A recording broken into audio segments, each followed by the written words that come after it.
Hey guys, welcome back to the channel. This is story about what if Naruto fled the leaf to learn the Kage's secrets for himself. Part 1. Before I start, please do support for more amazing content and comments for part 2. Do consider to subscribe my channel and share my video to your friends and check out the description as well. Let's start the video. Not many people would believe in the butterfly effect, but one word changed everything for Naruto Uzumaki destiny. But not only him in the night he stole the forbidden scroll. And these words were told by Mizuki. "That's Iruka-sensei again, and I'll kill you," Naruto said, his voice seeping deadly intentions, the forbidden scroll still strapped to his back. "You know the power that the scroll on your back holds.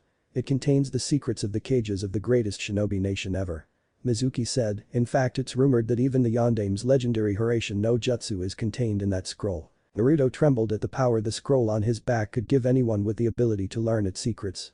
Could he? Could Mizuki? Dispelling the thought from his mind, he crossed his fingers and said in a low voice, "Kage Bunshin no Jutsu." Hundreds of distinctive pops were heard throughout the forest as a seemingly endless army of clones appeared in the forest. Without so much as a word spoken, the clones descended upon Mizuki and attacked with a sloppy form of Academy to Jutsu. Numbers prevailed as Mizuki was quickly overwhelmed and beaten to unconsciousness by the time the Hokage and a legion of Anbu arrived. In the chaos Naruto's clones provided, no one noticed one of the clones slipping off out of the forest and towards the border between fire and wave country. Naruto knew even if Iruka acknowledged him, Naruto knew it won't be the same with other people. He was not even allowed to become genin, and even if he was led after this, no one would want to learn him anything because of the Kyuubi. But now he had in his hands one of the most powerful scroll in Konoha, one from where he can learn on his own like he did with the Kage Bunshin no Jutsu, and now without Konoha holding him back he can become a true shinobi. After Naruto's clone defeat Mizuki, one of Naruto clones said, "I'm happy to know you acknowledge me, Iruka-sensei, but I can't stay here anymore. No one will want to be my sensei or even train me. You didn't even let me pass the graduation exams, but in this scroll I have now, I can become a shinobi on my own. I already learned a jutsu just in few hours. If having the Kyuubi sealed in me somehow makes me less of a true shinobi, then I'll just go and crush all of the so-called real shinobi." After Naruto's clone said the last word, all clones dispelled before Iruka had a chance to answer and process what Naruto said. This line of thought brought a new dilemma to Naruto's mind. If he ran away, Hokage was sure to send someone after him. He knew that the people who ran away from their villages were killed. It was one of the few things he had paid attention to in the academy. Avoid any pursuers, he would have to go far away, but he didn't have any money. He was given enough for food and groceries, but he had spent most of it. Even if he hadn't, Naruto was sure he would need a lot more than what he had. It took Naruto some time to manage to climb the narrow spiral of stairs that was used by the repairmen or the non-ninja population of Konoha to climb to the top of the wall. It had become cloudy and the moon was completely hidden behind the grey clouds. Naruto ran on top of the wall towards the main gates. As he reached them, all he needed to do now was to jump from the wall to the trees outside. Naruto stopped in the shadows. He turned to look at his village one last time. His life here had not been a happy one. He had cried himself to sleep for so many times that he had lost count. The clouds shifted for a bit and the moon shone briefly. Naruto's eyes went to the Hokage monument. 4 faces stared back at him, their gaze unflinching. Naruto felt a little guilty as he looked at the faces of the great leaders of his village. Maybe it was a trick of the lighter Naruto's own feelings, but their faces almost looked sad. Naruto couldn't help but feel that he had failed them. They had never run from their battles. 3 of them had fought to their last breaths and had never backed down. Tears threatened at his eyes.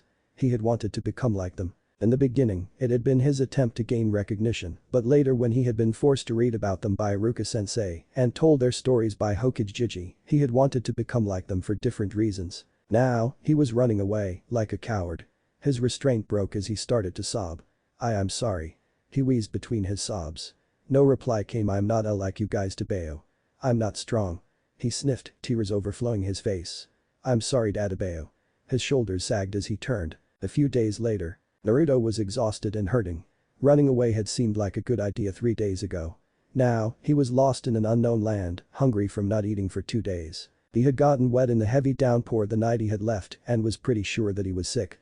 Usually, a few hours of rest was all it took for him to get better. Maybe because he had the Kyuubi sealed in him, he thought. Naruto sneezed. He hadn't had time to rest as he had been running non-stop to get out of the reach of the faster elite tracker ninja. He was convinced that his head would burst. He could hardly keep his eyes open. The sun on his back made his throat parched. He stumbled and fell down. He didn't have the strength to pick himself up. For the first time since his flight from Konoha, Naruto slept. After Naruto woke up, he was still hungry. Naruto used Kage Bunshin no Jutsu to make some clones to help him find something to eat. After he found and eat some mushrooms and fist in the forest, Naruto filled his stomach and remember when he was young, he eat fish and mushrooms before he meet Tucci and Am and eat his first bowl of ramen. Since then Naruto started to eat there, it was like a second home for Naruto. Before Naruto left Konoha, Tucci give him a bowl of ramen every day to make sure Naruto didn't go to bed hungry.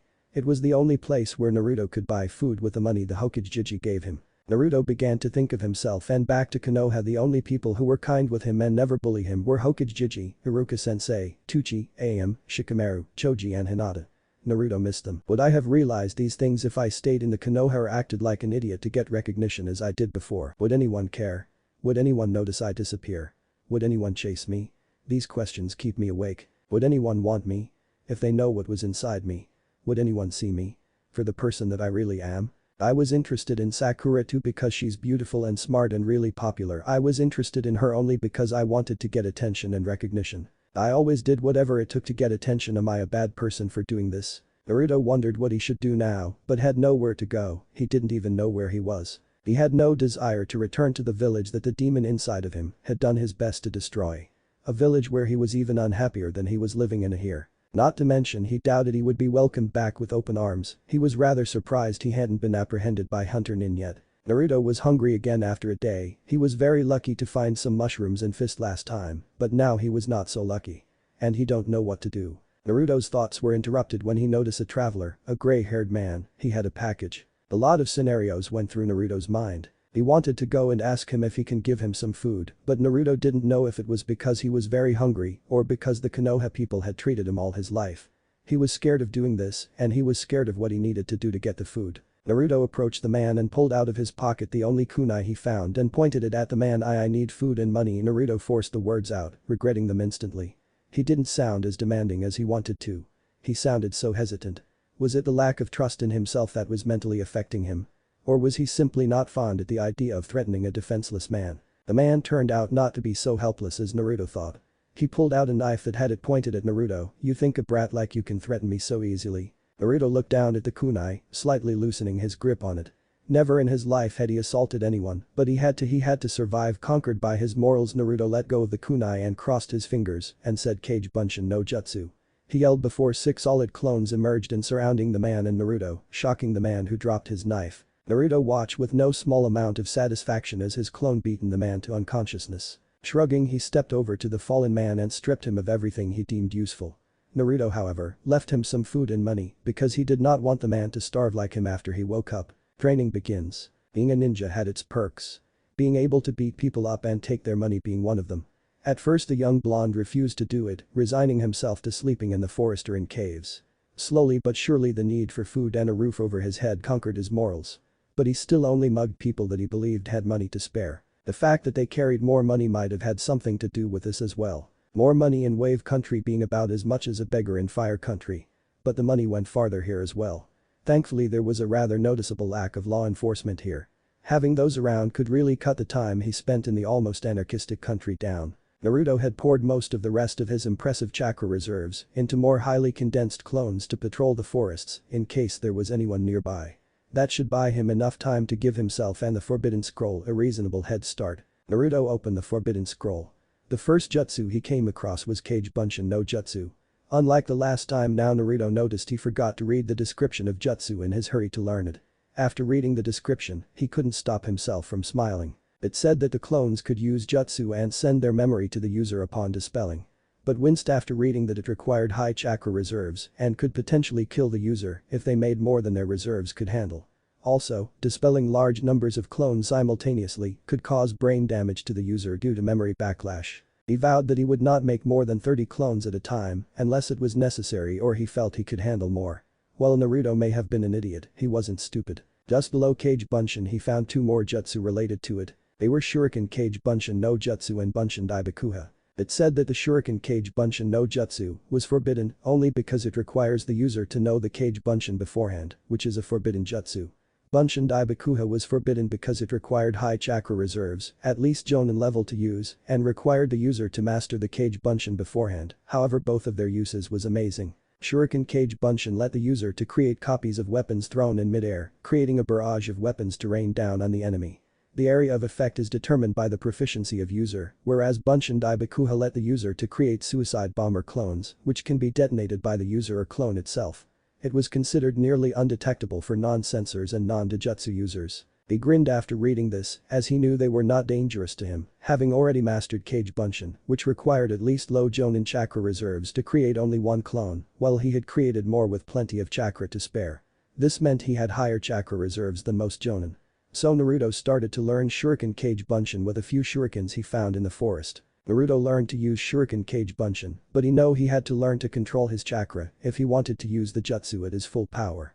Naruto found a rather large village later that day. The people were friendly. Naruto even began to gain his trust in people and not be afraid that everyone would treat him like a monster. Naruto liked the place but had to travel on as not to be found by Hunter Nin. The shopkeepers sold him ninjutsu scrolls if he slipped them a little extra ryo under the table. That might have had more to do with his infatuation with the place than people. Just a little though. Despite his best efforts, the Nuke Nin couldn't get anyone to sell him scrolls containing actual jutsu. It was quite obvious that he wasn't a native shinobi. But he did manage to get his hands on a few useful things. Mainly the 3 scrolls he had laid out on the forest floor in front of him, labeled chakra molding for beginners, chakra control for intermediates and advanced chakra manipulation. Not the be-all and all texts on chakra control by any means, but they gave detailed instructions on how to mold chakra to different parts of your body, as well as exercises to increase control. The last and by far the most interesting scroll detailed how to manipulate chakra so it can be used in jutsu. It also mentioned something called element manipulation, but didn't go any farther into the subject. While his loyal Kage Bunshin read the scrolls, Naruto and 25 other clones were walking up and down trees on their hands. While he could create over 800 clones, he couldn't create over 25 that could mold chakra well enough to be of use. Still, getting 25 times the work done had done wonders for his control. Shuriken Kage Bunshin Jutsu. Naruto called out as those few shuriken he threw turned into nearly 100. All these days Naruto started training like a man possessed, learned from the scrolls he buy how to walk on 3 and water with his clone, helping as well in mastering his chakra, and he was ready to learn the Bunshin Daibakuha. Naruto pulled the scroll of his back and unfurled it across the ground. Bunshin Daibakuha. Only users' clones can try to do this jutsu. This technique utilizes the volatility of chakra. The better your control of spiritual energy, the better is the jutsu. Physical energy is pure unadulterated energy. Individually, it needs to burn up the instant it is created. Too much of it cannot be created and stored without spiritual energy. Currently, the clone has a balance of both energies, but if the user managed to separate the spiritual energy from the mix while compressing the complementary physical energy, the clone can hold it for some time. Then just release it all at once. This is why the user must never try to do it on his real body. Naruto gulped as he imagined himself blown up on the ground with his insides fried. He shuddered at the image.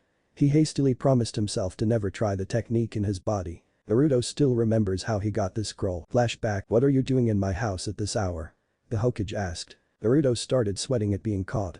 He decided to use his own super awesome jutsu to get away. Borik no jutsu, Naruto shouted as he transformed in a busty, naked female with smoke covering her private parts. The Hokage, surprised by this sudden move and being a pervert, erupted in fountain of a nosebleed and was propelled to the back of the room, knocked unconscious. Naruto couldn't believe it, he had defeated the Hokage. Now, he had to complete his mission and begin searching for Scroll of Seals. He found it and escaped into the forest surrounding the village. Flashback end. This scroll contains the secrets of the Kages of the greatest shinobi nation ever, so Naruto thought to write his jutsu too, because he was going to surpass them all. Naruto didn't even bother looking at the section that contained the forbidden seals for a moment, not knowing the tiniest bit about sealing. Something he will regrets later, because what he finds there will be something that will change everything for him and the name he has. Hanoha. Today was the day. Today was March 5, the day that this year's class would finally end their time in the academy and become full-fledged ninja of the village. The graduation exams had been held just 2 days ago, with all but one student graduating. This student was Uzumaki Naruto. Naruto was the village prankster and the class clown. He was also considered the dead last of the class, and everyone thought of him and his proclaiming that he would become Hokage as a complete and utter joke. No matter how much Naruto tried, he couldn't manage to succeed for some reason. Even the simplest jutsu, such as the clone jutsu, were too much for Naruto, and as such, Iruka was reluctantly forced to fail Naruto. Iruka didn't want to fail the blonde child that he had become emotionally attached to, but seeing as the child had failed to perform even the simplest jutsu, was forced to decide that Naruto was not quite ready to be a ninja. Frankly, Iruka was beginning to doubt that Naruto would ever be able to graduate. And then that event happened. Naruto saved his life and run away. Little did Naruto know that Lady Luck was apparently smiling on him as the disappearance of the most powerful scroll in Fire Country, and perhaps the world was pushed to the side from the information Ibiki coerced out of the former Konoha ninja Mizuki. War was on the minds of the council, and even the peace-loving Sandaime Hokage could not deny that the newly formed Odo village had stepped over the line in their quest for power. For such a young nation to take such a risk against them was disconcerting to say the least.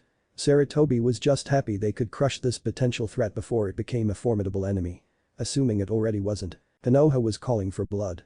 And the village hidden in the leaves did not become the most powerful of all 5 of the great shinobi nations by allowing others to try and steal their secrets without coming down like the fist of an angry god on the miscreants that had the gall to challenge them. War was on the horizon, and the venerable Hokage doubted anything could stop it from coming short of another Biju attack. Flashback, I failed him, Iruka-kun. A boy his age, forced to flee for fear of his life from my villagers. I have failed him. The Hokage spoke, his voice gravelly. We all have, Hokage-sama. Iruka cut in, he too on the verge of tears. I thought that treating him to ramen once in a while was enough. I should have paid more attention to his loneliness. I knew that the others hated him. Maybe if I had. Don't blame yourself, Iruka-kun. You did not have any control of the situation, but I, as Hokage, have no excuse. I could have overruled the council any time I wanted, but I let my compassion for the villagers blind me to the injustices faced by Naruto. It is me who failed to protect him. Sarutobi said as he gazed to the Hokage monument. Then he said more to himself than to anyone else. I wonder if you will forgive me, Yondaime. He sighed. Flashback end. On the evening of March 3, Naruto stole the forbidden scroll of sealing as an attempt to earn some extra credit and pass the exam. It was on this night that Iruka and Naruto did battle with the traitorous Mizuki, one of the now former academy teacher. It was also on this night that Naruto finally learned why his life had practically been a living hell. He was the Kyuubi no Kitsune, or rather the Kyuubi was sealed inside him. Just under 12 years ago, the Kyuubi no Kitsune attacked the village, resulting in many deaths and a great deal of destruction.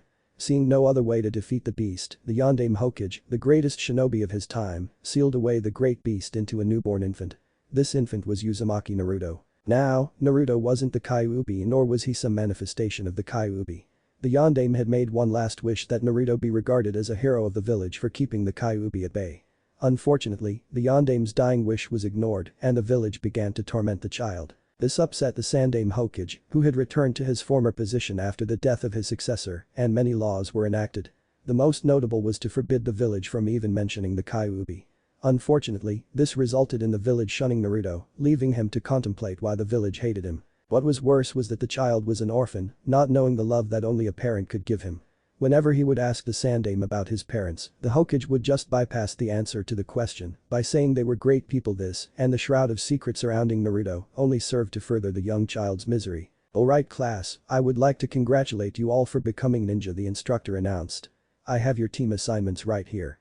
After I call out your teams, you will be dismissed for the morning and report back here this afternoon to meet your new senseis, said Iruka. But that Iruka began announcing the team assignments. Team 7 will be Harino Sakura, Sai, and Uchiha Sasuke. Team 8 will be Hyuga Hinata, Inyazuka Kiba, and Aburame Shino. Team 10 will be Yamanaka Ino, Nara Shikamaru, and Akimichi Chouji.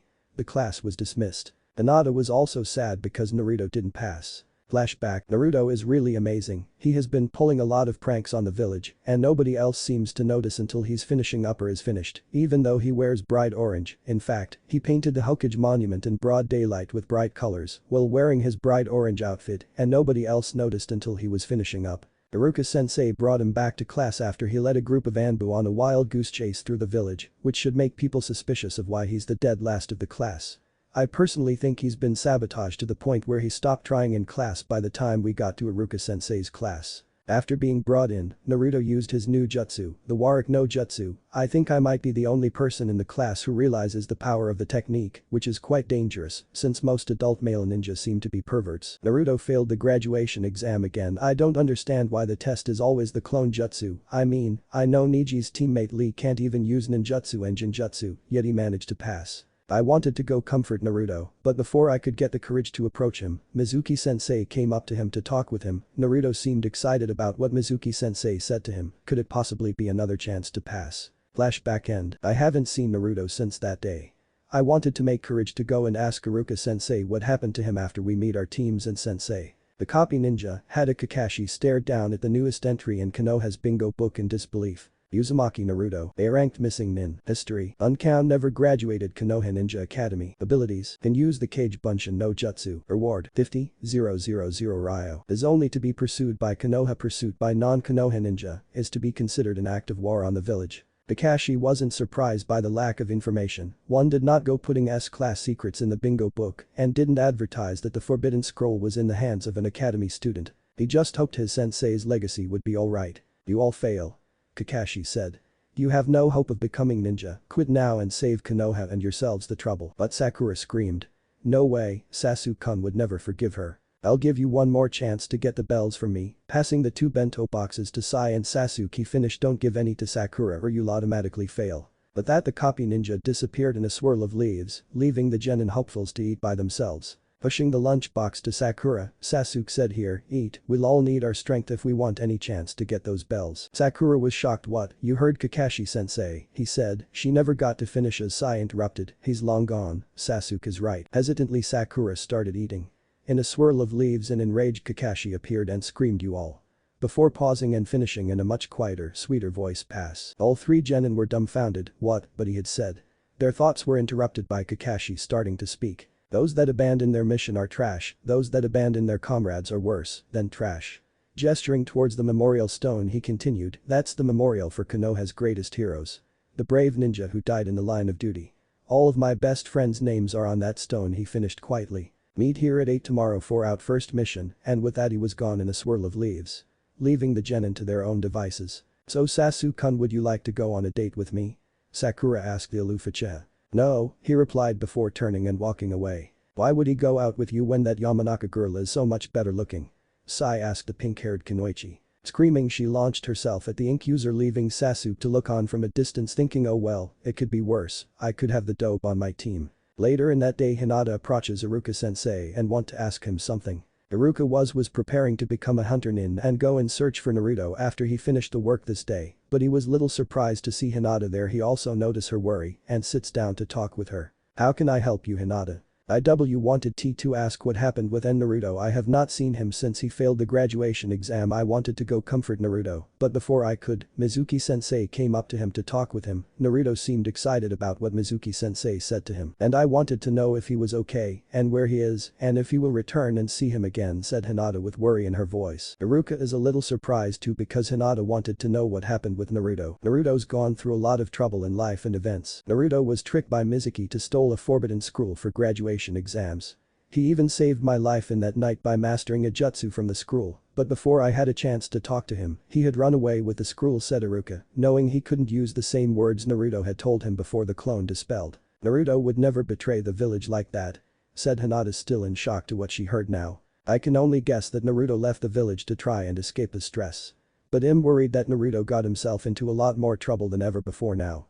A lot of people, even if they will call Naruto a traitor, that not really true. For example, he may have defaced the Hokage monument in the past, but more than anything Naruto wants to add his own face to that monument, said Iruka with pride. Iruka puts a hand on Hinata's shoulder. Don't worry, I will make sure to bring Naruto back and safe. Hinata smiles. Thank you, not worry anymore, I know nothing bad could happen to him. Iruka is a little shocked by this. After all, Hinata is usually so shy. Iruka smiles and gives a slight smile as he started to figure something out. Naruto means a lot more than just a classmate, doesn't he? Hinata's face turns beep red and it takes her a bit before she can reply. Naruto works so hard despite how everyone treats him, and I couldn't help but to look up to him.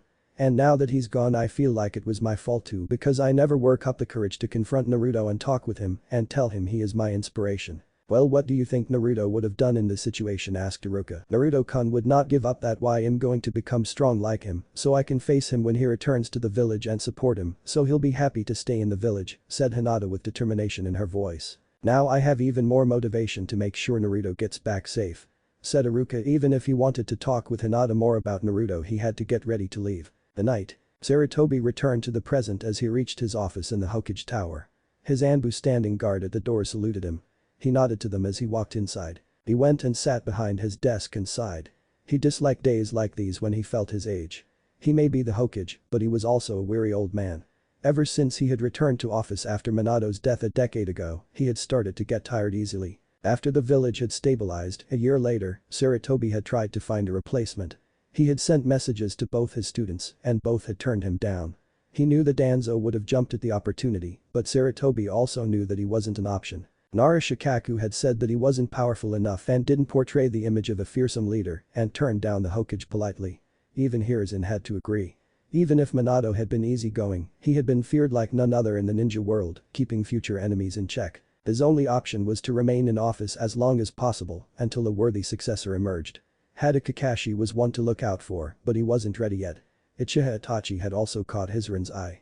The will of fire burned bright in the young man, but the sacrifice Itachi had made had removed him from the equation. Before leaving, the young Uchiha had promised to protect the village from the outside. Hiruzen sighed. If not for that incident, Itachi would have been ready to take up the mantle of the Hokage as the sixth by the time one of his replacements stepped down, preferably Jiraiya. He had long since given up on Tsunade. Also, Itachi being primed for Hokage would have pacified the Uchiha. Only if that could have happened, I could have taken better care of Naruto. Letting his thoughts wander to the blonde demon container, he couldn't help but bristle with fear at how much danger he put himself in by carrying and learning the techniques of the scroll. If he let that scroll fall into any hands but his own, he would have to kill him himself. And the old Hokage didn't know if he could bring himself to do it. When he grew up just enough to be able to live on his own, I bring him some money each month and I remembered him to speed it wisely. When the Konoha council found out that Minato had sealed Kyuubi into Naruto, they ultimately refused to help the boy. Naruto was in my mansion in a secret child's room with a nanny who was under the Anbu protection. Danzo destroyed Naruto's childhood when he started to spread gossip around the village about Kyuubi sealed inside Naruto's body. When Naruto turned 5, he started living in the apartment under the Anbu supervision, and Kakashi was one of them. The apartment belonged to Minato. I cleared all Minato's evidence before Naruto moved there. This was Minato's apartment before he started living together with Kushina. I took care of it before Naruto was ready to move there. Naruto also has a godfather, Jiraiya. He rarely come to the village and never visited Naruto. As one of the legendary Sanins, he fought a lot and was busy trying to figure out the location of Orochimaru and researching Akatsuki that he couldn't look after Naruto. I sent him a message about what happened and now he's looking for Naruto.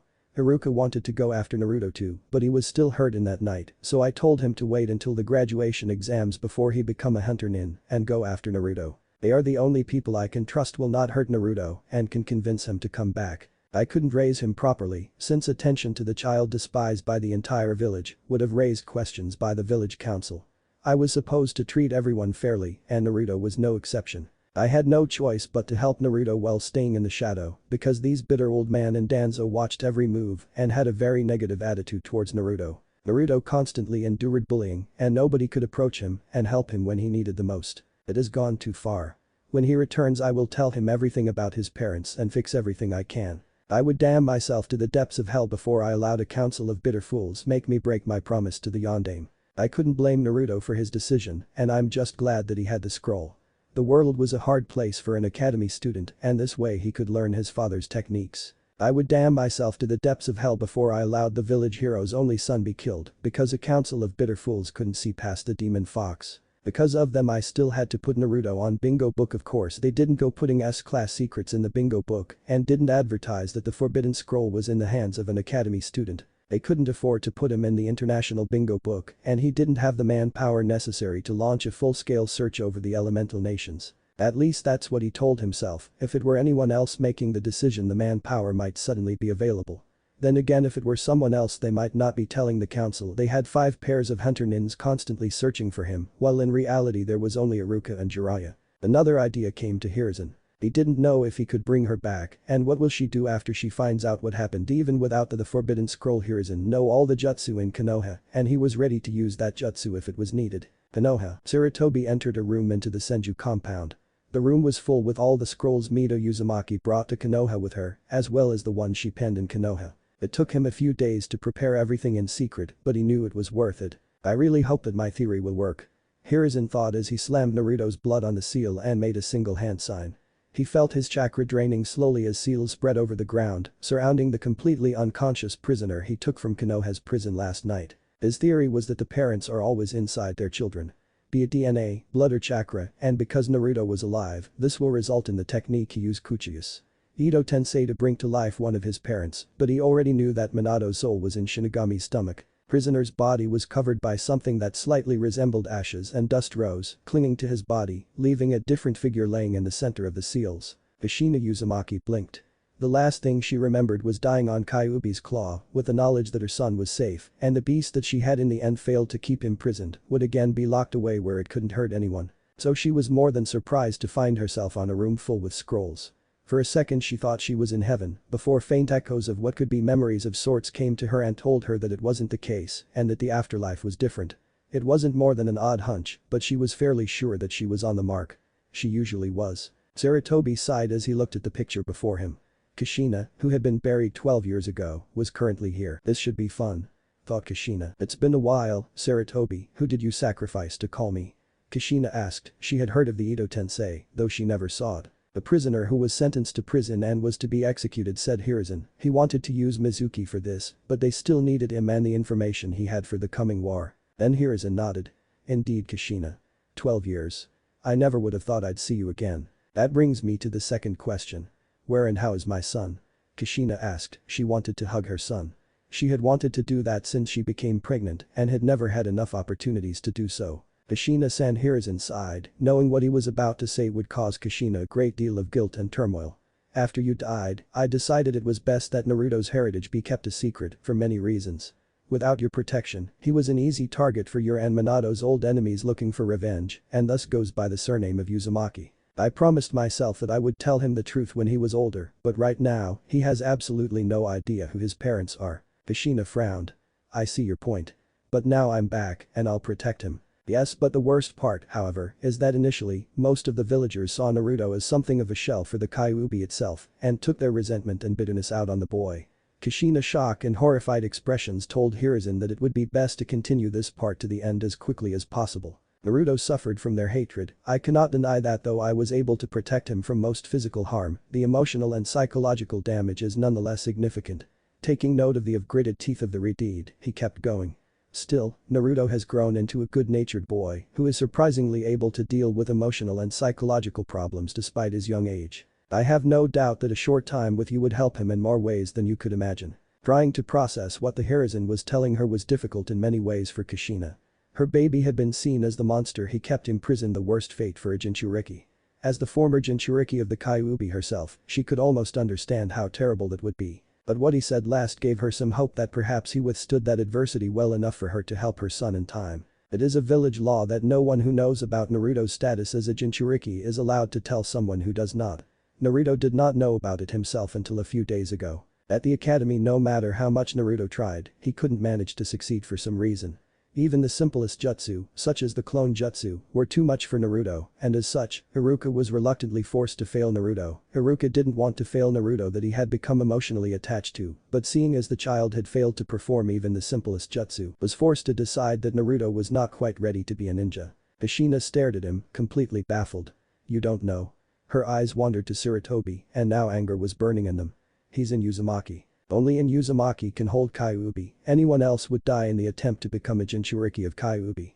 Our special and massive chakra and longevity is what allows us to contain the creature. No other clan possesses these attributes but the Uzumaki. In other words, Kyuubi will return with no one having the ability to seal him away again. Even if a person can contain some of Kyuubi's chakra, he or she, without having Uzumaki blood by natural descent, can never contain the creature in its entirety, and don't even make me tell you how much clones could do Naruto now with Kage Bunshin no Jutsu, Kushina explained. I'm sure you're aware that we Uzumaki have very special chakra and longevity, along with the fact seals come as natural and easy to us as breathing fire comes to the Uchiha, and considering who his father was, how can he be anything but a prodigy? In fact, many of the seals and some of the jutsu Konoha ninja use originated from the Uzumaki clan. However, the Shodai and Nidaime had to downgrade Kage Bunshin no Jutsu to Bunshin no Jutsu because of its ability to kill the user. Ironically, performing Bunshin no Jutsu is impossible for the Uzumaki clan because of their massive chakra reserves. And many of the other seals created by the Uzumaki clan had to be downgraded because of their aggressive effects on the user's lack of chakra reserves. Said Kushina with full anger in her eyes. Naruto, even if it's not a prodigy, he works hard, and in fact I've seen how many clones he can do with Kage Bunshin no Jutsu. On the evening of March 3, Naruto was tricked by an instructor at the academy after failing the graduation exams to steal the forbidden scroll of sealing as an attempt to earn some extra credit and pass the exam. It was on this night that Haruka and Naruto did battle with the traitorous Mizuki, one of the now former academy teacher. It was also on this night that Naruto finally learned he was Jinchuriki of Kyuubi no Kitsune. Naruto learned Kage Bunshin no Jutsu from the scroll and made many clones and defeated Mizuki by the time me and my Anbu arrived. Said Hiruzen, while Kushina swelled with pride and eyes began to water at the thought of her son, the baby she had not been able to see grow up, but now she could be there. Now, Hiruzen continued knowing that Kushina would not like what she would hear next in the chaos Naruto's clones provided. No one noticed original Naruto slipping off out of the fours, so to put it shortly, this boy was fooled into stealing the scroll, and I failed him, Kushina. A boy his age, forced to flee for fear of his life, from my villagers. I have failed him. The Hokage spoke, his voice gravelly. But you found him. Right. Naruto is safe now, no? Kushina asked, hoping this is a bad joke. Hiruzen continued to tell Kushina about Naruto's life and who he sent after him. He also explained everything he had managed to do so far since Naruto disappeared and what happened in the village in these years. And it took a lot for him to convince Kushina to not go and kill the elders herself for what they did to Naruto and Itachi. Kushina never once blamed Kakashi for not taking care of Naruto throughout his childhood. Tsukumo's suicide had severely affected Kakashi, but it wasn't until Obito's death that the emotional trauma began to show. He was a mess, he didn't know what he was doing with his life, and for a child in a war, that was a very dangerous thing. Rin became his living emotional crutch, and his promise to Obito to protect her was what kept him going. When she died, Minato had to keep a close eye on his student, and it was a good thing, too. Kakashi had nearly followed in his father's footsteps. Minato had been able to convince his student that he could always find a purpose in preventing anyone from experiencing his own emotional pain, and Kakashi clung to that idea, as if his life depended on it. So Kushina never blamed Kakashi for not being a caretaker for her son. Kakashi was a broken man nonetheless. Being a fatherly figure to an orphan who was scorned by the village would have been beyond his emotional capacity. And Mikoto's second son Sasuke? Asked Kushina. Now another sigh escaped Sarutobi's lips. While Itachi spared his life, he did not leave him unharmed. A genjutsu of unknown origin was used on him and his mind has suffered from it. He is still smart but cold. All he cares about is the glory of the Uchiha clan and killing his brother. I see things have not been so good in these years. Said Kushina. Kushina went on to explain to Hiruzen about the masked man who attacked Konoha 11 years ago, and if Naruto's seal breaks, Minato will be there to stop and meet with Naruto and talk with him. And that if that happened it would a good chance to find Naruto, something they hoped wouldn't be necessary. Even if Kushina went looking for him right now, she knew she wouldn't have such a good chance. Sarutobi felt a pang of worry. Kushina, what are you planning? Kushina shrugged. I'm not sure myself, but something changed after I was brought back.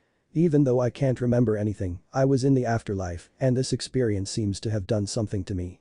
I think any memory I have from there, while I'm here I can't remember them. Then she came to another topic. The jutsu isn't complete yet, is it? Her body was cold and felt unresponsive, like she was wearing a heavy armor in cold winter. No, but that's why I prepared this place.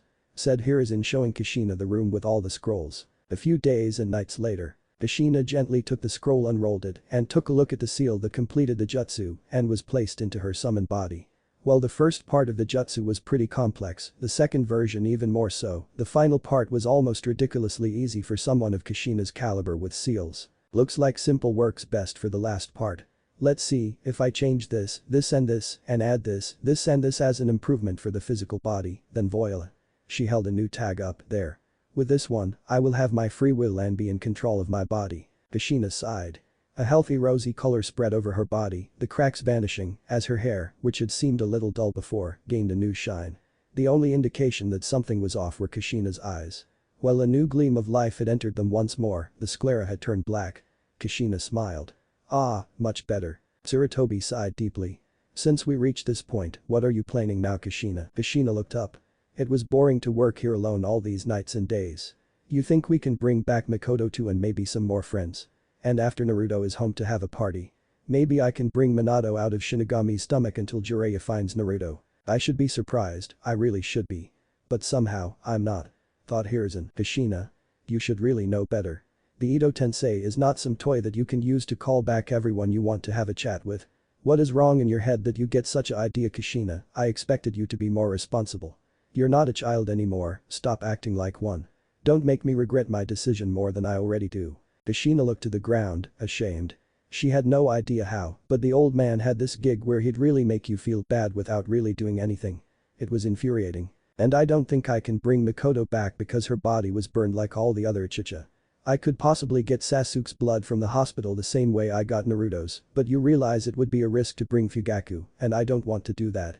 And Makoto had been in the know of the Uchiha's plot, so her loyalties were questionable, to say the least. "Sorry, won't happen again," said Kushina. The Sandaime nodded. "And what else have you managed to do these days?" Kushina smiled. "Well, for one thing, I improved the physical appearance, as is obvious. As far as free will goes, it is nearly absolute. The tags I made myself allows complete power over oneself. The only thing you may be able to do is summon me to your location and maybe sense me when out of your line of sight. I considered altering the tag for later summons so that it prevents the summon to harm the summoner." Sarutobi nodded. "That alteration may be a good idea. I forgot to ask you how exactly Naruto managed to steal that scroll in first place," asked Kushina. Hiruzen Sarutobi was scared by this question. He really didn't want to know how would Kushina react if he told her about Naruto's Warrick no Jutsu. Author note, warning. Potential spoilers. The Budo did not bring the Uchiha with Ito Tensei in war because after the massacre, their bodies were most likely burned. I think that's the only logical answer. I'm sure because Kushina had Kyuubi like Naruto, most likely she had same problems with clone jutsu like Naruto. And if she was alive, Naruto wouldn't have had these problems to deal with. In the next chapter 1 will return to what Naruto is doing, but I'm still thinking to something going to happen. I'm not sure about what to do with the Land of Waves arc because with Naruto not being Team 7 and asking for the Messiah, I believe Heroes would have sent Team Guy because they have most experience. So there are 4 ideas scenario I come to and believe would have happened in canon and I'm but not sure yet which to choose. 1. I can have Team Guy going there and I was thinking, Neji will develop his ninja way there because of him and Inari similar past or let that Neji development for China exam. 2. Have Naruto there and maybe he can fix things there before Tazuna request help from Konoha ninja. 3. Both idea and maybe in a way we have Team Guy in that place and Naruto hiding there and helping in a way. 4. Because of the war the teams are better trained as well, so we can still have Team 7 going to have to escort Tazuna Messiah to test how good they become. I think I will go with scenario 2, but I'm not sure yet. The whole arc was about Naruto creating his Nindo, but most fics completely ignore this, making the whole thing just one big filler arc. I can understand a new writer using it as they generally need to follow the canon path, but this is rarely the case. Many fanfictions use this, and it almost always ends the exact same way. There are little to no differences in it. I really liked it in canon because it contextualized ninja as part of the world around them, showed an actual ninja mission that wasn't like save the princess or investigate this weird special chakra I'm looking at you, movies and fillers. It explored ninja and their roles as actual assassins and mercenaries and had some pretty interesting critical analysis on how Naruto world is, and that's why we have Nagato, Obito and Madara trying to find a way to fix it. After the Land's O wave I do have prepared ideas to what will Naruto do and with who he will meet, but also before the arc. So I'm still thinking to what I think will happen. Also something what I noticed recently, but I don't think it will make a big difference to change now, Naruto learned multiple shadow clone technique. The difference is that a normal shadow clone jutsu only produces a single shadow clone, whereas a multi-shadow clone jutsu creates a huge number of shadow clones, depending on the amount of chakra released by the jutsu caster. As the multi-shadow clone jutsu consumes a huge amount of chakra and if not controlled properly, may even kill the caster himself herself, it's labeled as a forbidden jutsu, whereas normal Kage Bunshin, shadow clone, is not a forbidden jutsu. The funny thing about life, if you refuse an outcome you don't like, another door will open in time. No more excuses. I will be the greatest, just wait and see, nothing that comes easy is worth having. All I wanna be can be reality. Thought Naruto as he molded chakra into his feet and took off at a run. There was only so much he could do while wandering between towns. Learning from his scroll was all well and good, but nothing made up for combat experience. Not to mention that his taijutsu was pitiful. To try and make up for this, Naruto constantly worked at his speed, hoping that if he was fast enough he could make room and destroy his opponents with his powerful jutsu. Naruto bought a map and found out he was somewhere in between Land of Waves and Land of Rivers. The weights he had on would need to be upped in the near future. Naruto started to wear a pair of ankle weights to use them for training, Naruto gaining weight wearing them to help him increase speed, but he didn't even feel them anymore after some days. The blonde knew he was a lot stronger and faster than before, but he had nothing to really apply it to. Sloppy Konoha Academy Taijutsu wasn't exactly awe-inspiring, no matter how physically strong he was. His rudimentary academy technique didn't give much to help him create his own style, mainly because he had no idea what a good style consisted of. Settling for his powerful ninjutsu would have to do for now, but Naruto knew he needed to advance in all forms of combat if he ever wanted to become truly great. Naruto continued at a fast pace eastwards for the next days, stopping only to sleep and eat. There he is, it has to be him. What are the chances we'd find him while out on a mission? Imagine the reward. Naruto's eyes fluttered open to the sound of voices. What the hell, Naruto yelled. 25 feet away there were 4 Konoha shinobi, all with weapons in hand and self-satisfied smirks on their face. 50,000 Ryo for an academy student, can't say I've ever felt luckier. Naruto vaguely recognized the speaker as a jonin who came into academy a few times. Dropping into a low crouch, Naruto stared at the assembled ninja. "Why are you attacking me?" Naruto shouted, feigning ignorance. 50,000 Ryo, what are you talking about? Didn't you know? Uzumaki Naruto, a class nuke in the same somewhat familiar jonin replied. One of the others sneered and spoke up. "You don't stand a chance, boy, the 4 of us," he said, gesturing at the 3 men to his right side. "He is right, Naruto-kun, please come back peacefully," the smallest chunin said, in a low, pleasant voice. He had expected this, but that didn't make actually seeing it any easier. Naruto thought about his predicament: a missing nin. A-class were to be killed on sight. There should be no option of coming back peacefully. Perhaps Hokage had something to do with this. There was also 2 options. He had advantage to run away longer, then they could chase him, or fighting these men and winning. This was his chance to find out how good he became in these weeks. With his army of clones he had a chance to escape if the situation became too dangerous. Naruto made 4 clones. While doing them he said Kage Bunshin no Jutsu, who went to attack 4 Konoha ninja. "You can make Kage Bunshin no Jutsu, not bad for an academy student, but it won't be enough to beat us," the jonin said. He got no reply, and his partners apparently too focused on catching their meal ticket. When 4 Konoha shinobi were preparing to destroy each clone. Each going for 1 clone which was coming to attack them on impact with a kunai the Konoha ninja used to dispel the clones. All 4 clone exploded. The explosion created send every Konoha shinobi flying, and they were slammed into trees with back-breaking force, leaving them unconscious. "I lied, those weren't Kage Bunshin no Jutsu, and they were Bunshin Daibakuha," said Naruto. He didn't think it would work, but he managed to fool them by making hand signs for Bunshin Daibakuha and shouting Kage Bunshin no Jutsu. Naruto stepped over to the fallen shinobi and stripped them of everything he deemed useful. The explosion of those clones has attracted someone who happens to be nearby. Flashback, "It's all your fault, old man," Jiraiya said as he read the letter he received from the Hokage. "You were always too hung up on listening to everyone, trying to take everyone's opinions into account. If you had taken a stand all those years ago, this would never have happened," thought Jiraiya. Jiraiya was angry. Naruto was his godson after all.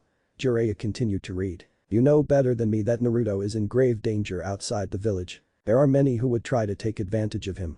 I accept that mistakes were made regarding Naruto-kun. To let him remain in the outside world would be the greatest of them all." Jiraiya, as angry as he was, he knew the Sandaime was saying the truth. Naruto would not survive a long time alone. He may be captured and sold as a slave. Even worse was he may fall into ninja hands who might figure out what Naruto was, where they might either kill him or brainwash him into becoming a mindless Jinchuriki. Jiraiya was ready to track Naruto.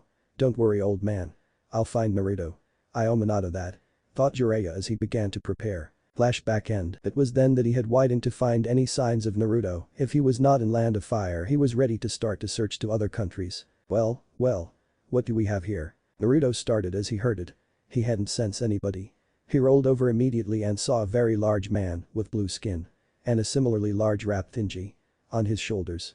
Naruto jumped up into a stance as he assessed this new threat when the man started speaking to the air as if there was an audience. Here I was, trying to pee peacefully, when suddenly I heard an explosion.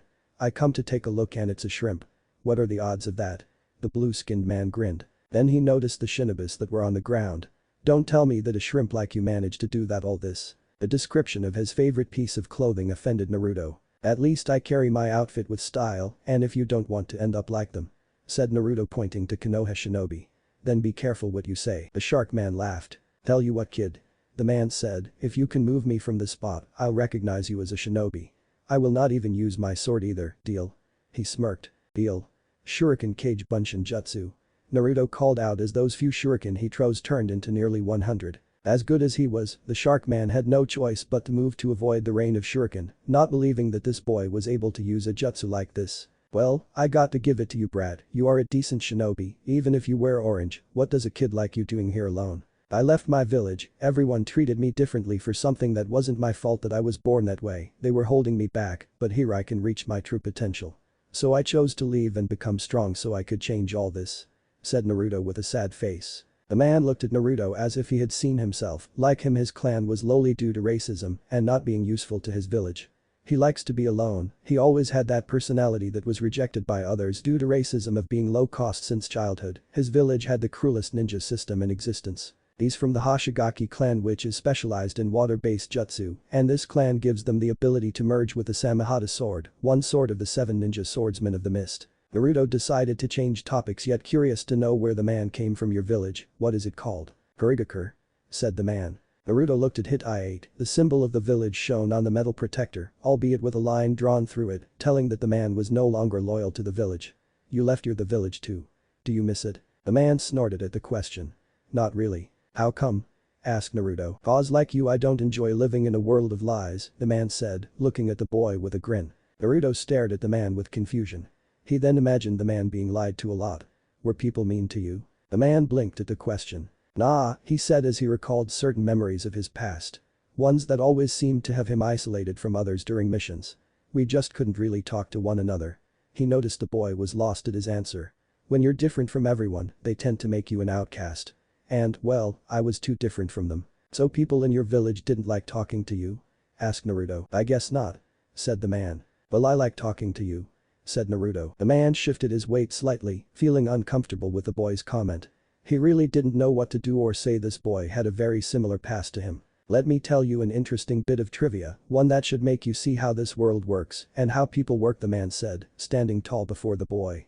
Sharks start out as eggs but incubate and hatch in the womb. Naruto blinked. Sometimes the number of pups is less than the number of eggs that were fertilized. Do you know why? Naruto's nose scrunched up as he tried to think of an answer. Cannibalism. The man's eyes grew dark with delight, making the boy take a step back.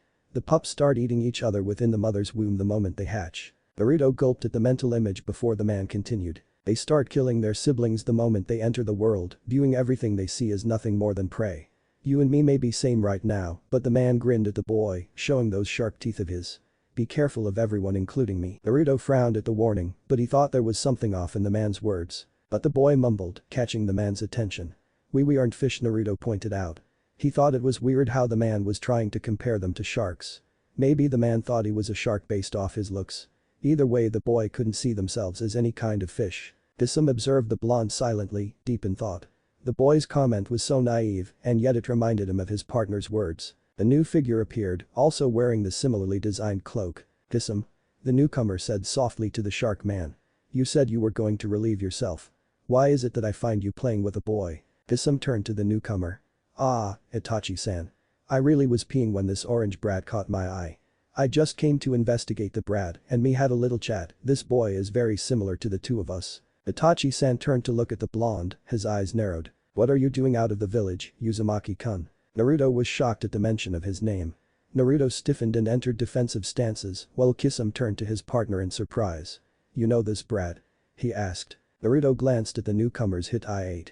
His eyes widened as the symbol of the Leaf Village shone on the metal protector, albeit with the same line drawn through it, telling Itachi-san was no longer loyal to Konoha. Who is this brat, Itachi-san? Kisame asked, curious. For Itachi to know this brat's name, he couldn't be a drifter. His name is Uzumaki Naruto. The last I saw him was in the Leaf Village, before I left. Itachi said, without any expressions. Naruto had a confused look on his face, his eyes almost slits as he frowned, trying to remember this man. Who are you? Asked Naruto. Itachi's expression did not change as he stared at the boy. You do seem familiar, but I can't place you. Naruto continued, his face still a picture of confusion. This man here is Uchiha Itachi-san. Kisame clapped Itachi's back with a loud report. Very slowly, Itachi turned to face his partner. Sorry. Kisame said, not sounding sorry at all.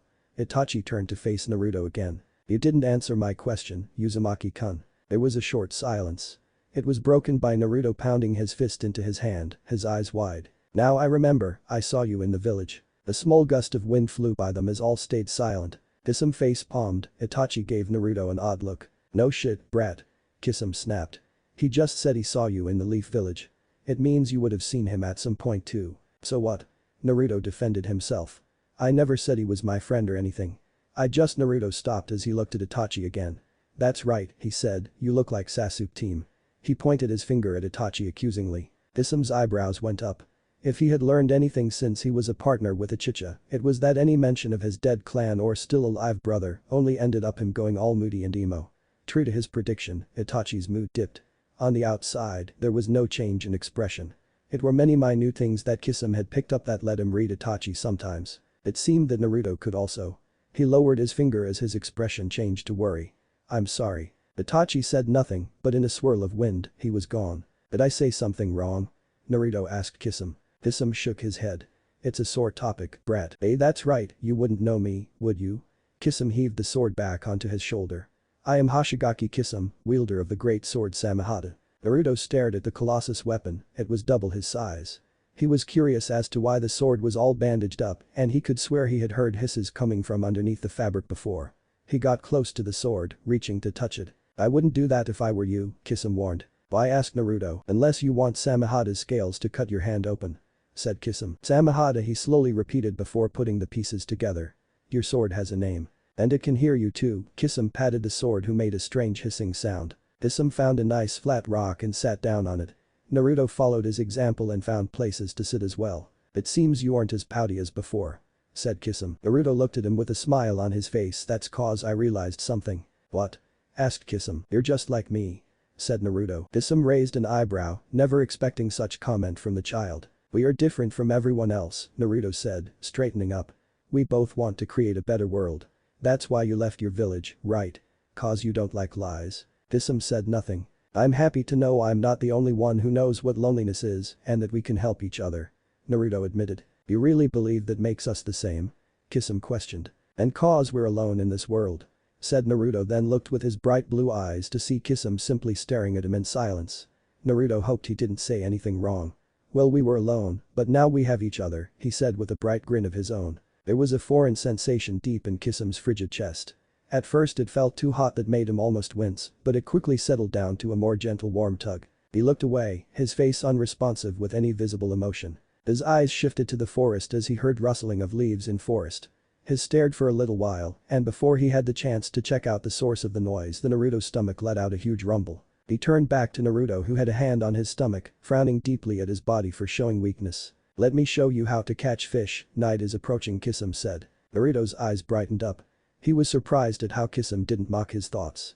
Was Kisame's willingness to teach him how to fish an invitation to get closer to him? Naruto decided to follow him, taking his things. He really should buy a book about sealing and learn how to seal, because he already had the forbidden scroll still strapped to his back and a bag of books and food. Naruto was happy as he made a new friend. They both went, dismissing the earlier noise as nothing more but from a passing animal. His future will sure be interesting.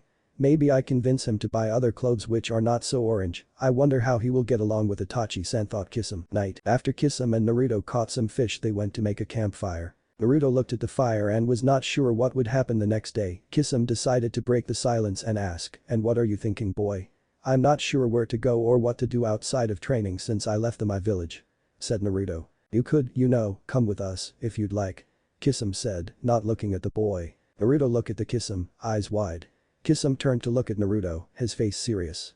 Well? Naruto straightened, his face a mixture of surprise and confusion. Why? Well, why not? I get pretty bored traveling alone, and I guess so do you. Said Kisame. Wouldn't your partner mind? Naruto asked, thinking slowly. Kisame didn't answer immediately. I don't think so. He mused. Although he is a difficult man, he is also a bit of a lone wolf. But I could use the company. He yawned. As long as we do our missions, the organization doesn't need to know. But we'd probably leave you behind when we go for those missions, as they are really dangerous, so it doesn't really matter. There was no harm in accepting, although Naruto would have to think more first. I would not mind to come with you too, he said to Kisame. Kisame nodded and then grinned. You boy remind me a little of me and Itachi-san. He chuckled. Huh? Naruto raised his eyebrows. I find you interesting. Kisame scratched his jaw. It was impossible not to find the blonde interesting. He was made up of contradictions. Always smiling, yet in pain. Full of hate and love at the same time. Thought Kisame. After seeing Naruto and mentioning his clan, Itachi was thinking he still didn't like the mention of his family. His reputation usually scared people to even avoid looking him in the eye, let alone talk. In the Akatsuki, members tended to leave each other's past alone. Orochimaru before his sudden departure from the group had never mentioned Konoha, let alone the Uchiha clan. Kisame had once mentioned them at the time they had been assigned as partners, when he had observed that both men were similar in the fact that they had killed their village members. After that, it seemed that Kisame had picked up on the fact that it was a touchy subject and had never brought it up again. To have the blonde mention his brother so casually unnerved him. Ever since he had left, he had wondered whether he had made the right choice. In the heat of the moment, he had told Sasuke to become an avenger, in hopes that he would become strong. Itachi decided to return and see what will happen from now on. One of the reasons he liked Kisame was that the man understood that Itachi was used to being alone and silent and that he preferred it that way. Itachi saw that Kisame and Naruto made a campfire and decided to join them without saying a word. Naruto and Kisame saw that Itachi had joined them and he sat down beside them. "I am sorry," said Naruto. "You felt sad by what I said." Next to the Uchiha. Naruto glanced at the man. Contrary to people's beliefs, he wasn't totally blind to his surroundings.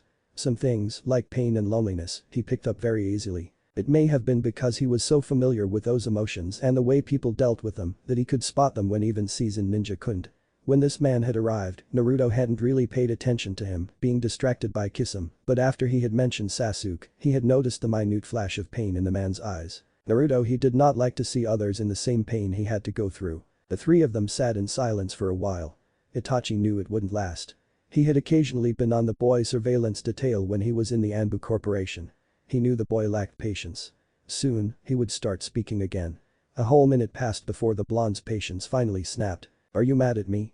Naruto peered at Itachi's face. It was as expressionless as it had been when he had arrived. "No." Itachi assured him, he knew the blonde wouldn't keep quiet, so he switched the conversation to something that interested him. At least get some information while the blonde talked. "What are you doing out here, outside the village?" "I left my village, everyone treated me differently for something that wasn't my fault that I was born that way, they were holding me back, but here I can reach my true potential.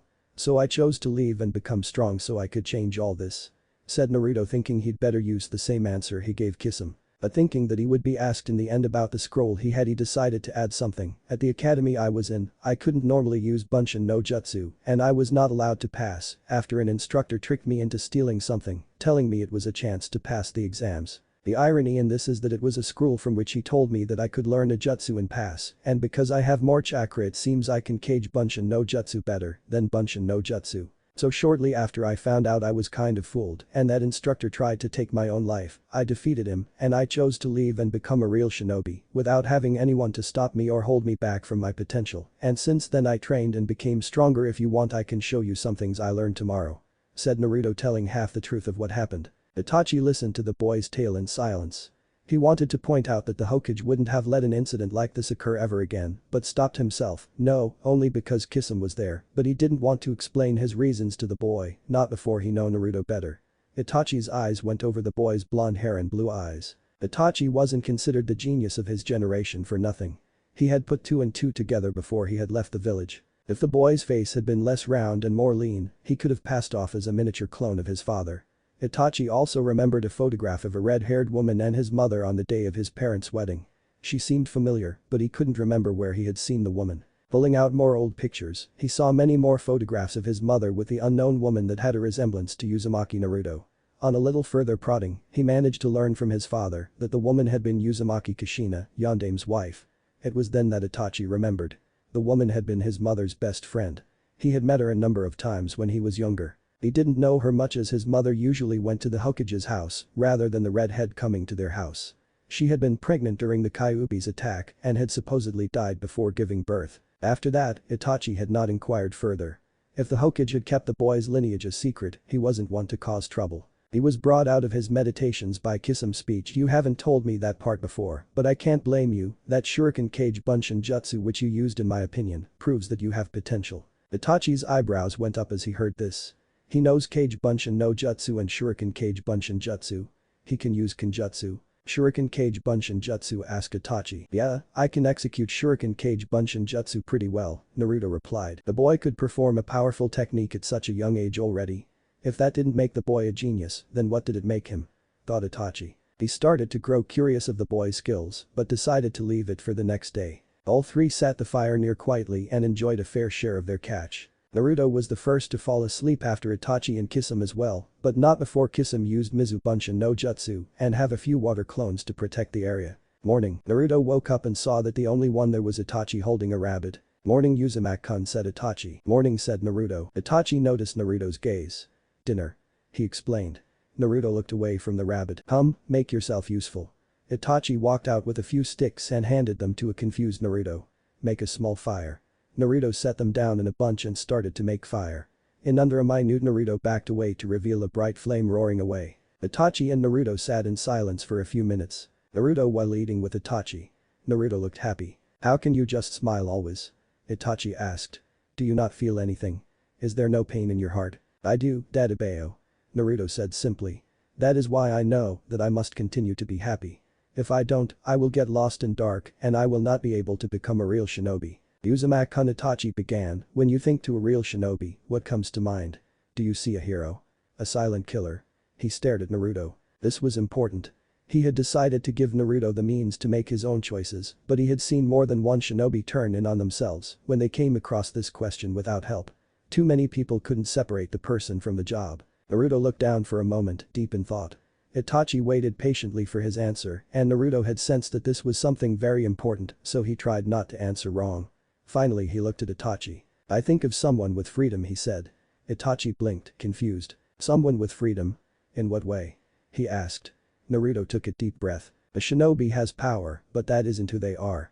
A shinobi is someone that can protect or destroy. Naruto's expression was an open book to Itachi. Naruto continued. That power, it means you can choose your path. Itachi just stared. Some people back in Konoha think this was my fate, to be in pain for the rest of my life. Naruto regarded the fire. I have fought against it ever since that day. No matter what happens, no matter how many times they strike me down, I haven't truly lost until I don't stand up and smile again. Naruto's voice broke a little. No one can take that away from me. He glanced at Itachi. When you left the first time yesterday, I saw the pain in your eyes. I recognize it because I have seen those eyes many times in the mirror.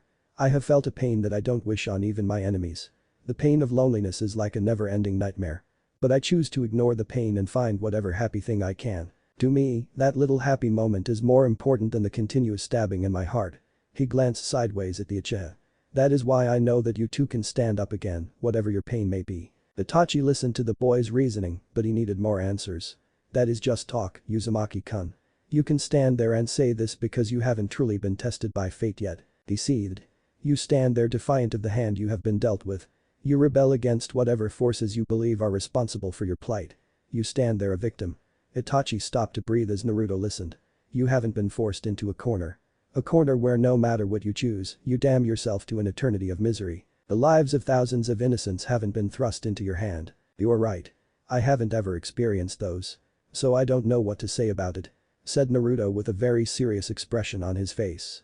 But I am sure, if you tell me, I will show you the way where you can smile again and help you. Before that, there's something else I want to know, said Itachi, looking seriously at the Naruto, and asked, what are you planning to do for your future, Uzumaki-kun? I'm not sure. Since I left Konoha, I realized that all that time in Konoha I yearned for companionship, to be recognized and to be loved. I wanted to be looked at and appreciated. I wanted to be needed and feel worthy. That's why I did everything I did, said Naruto, remembering the things he was doing to be noticed, especially when I have nothing and no one.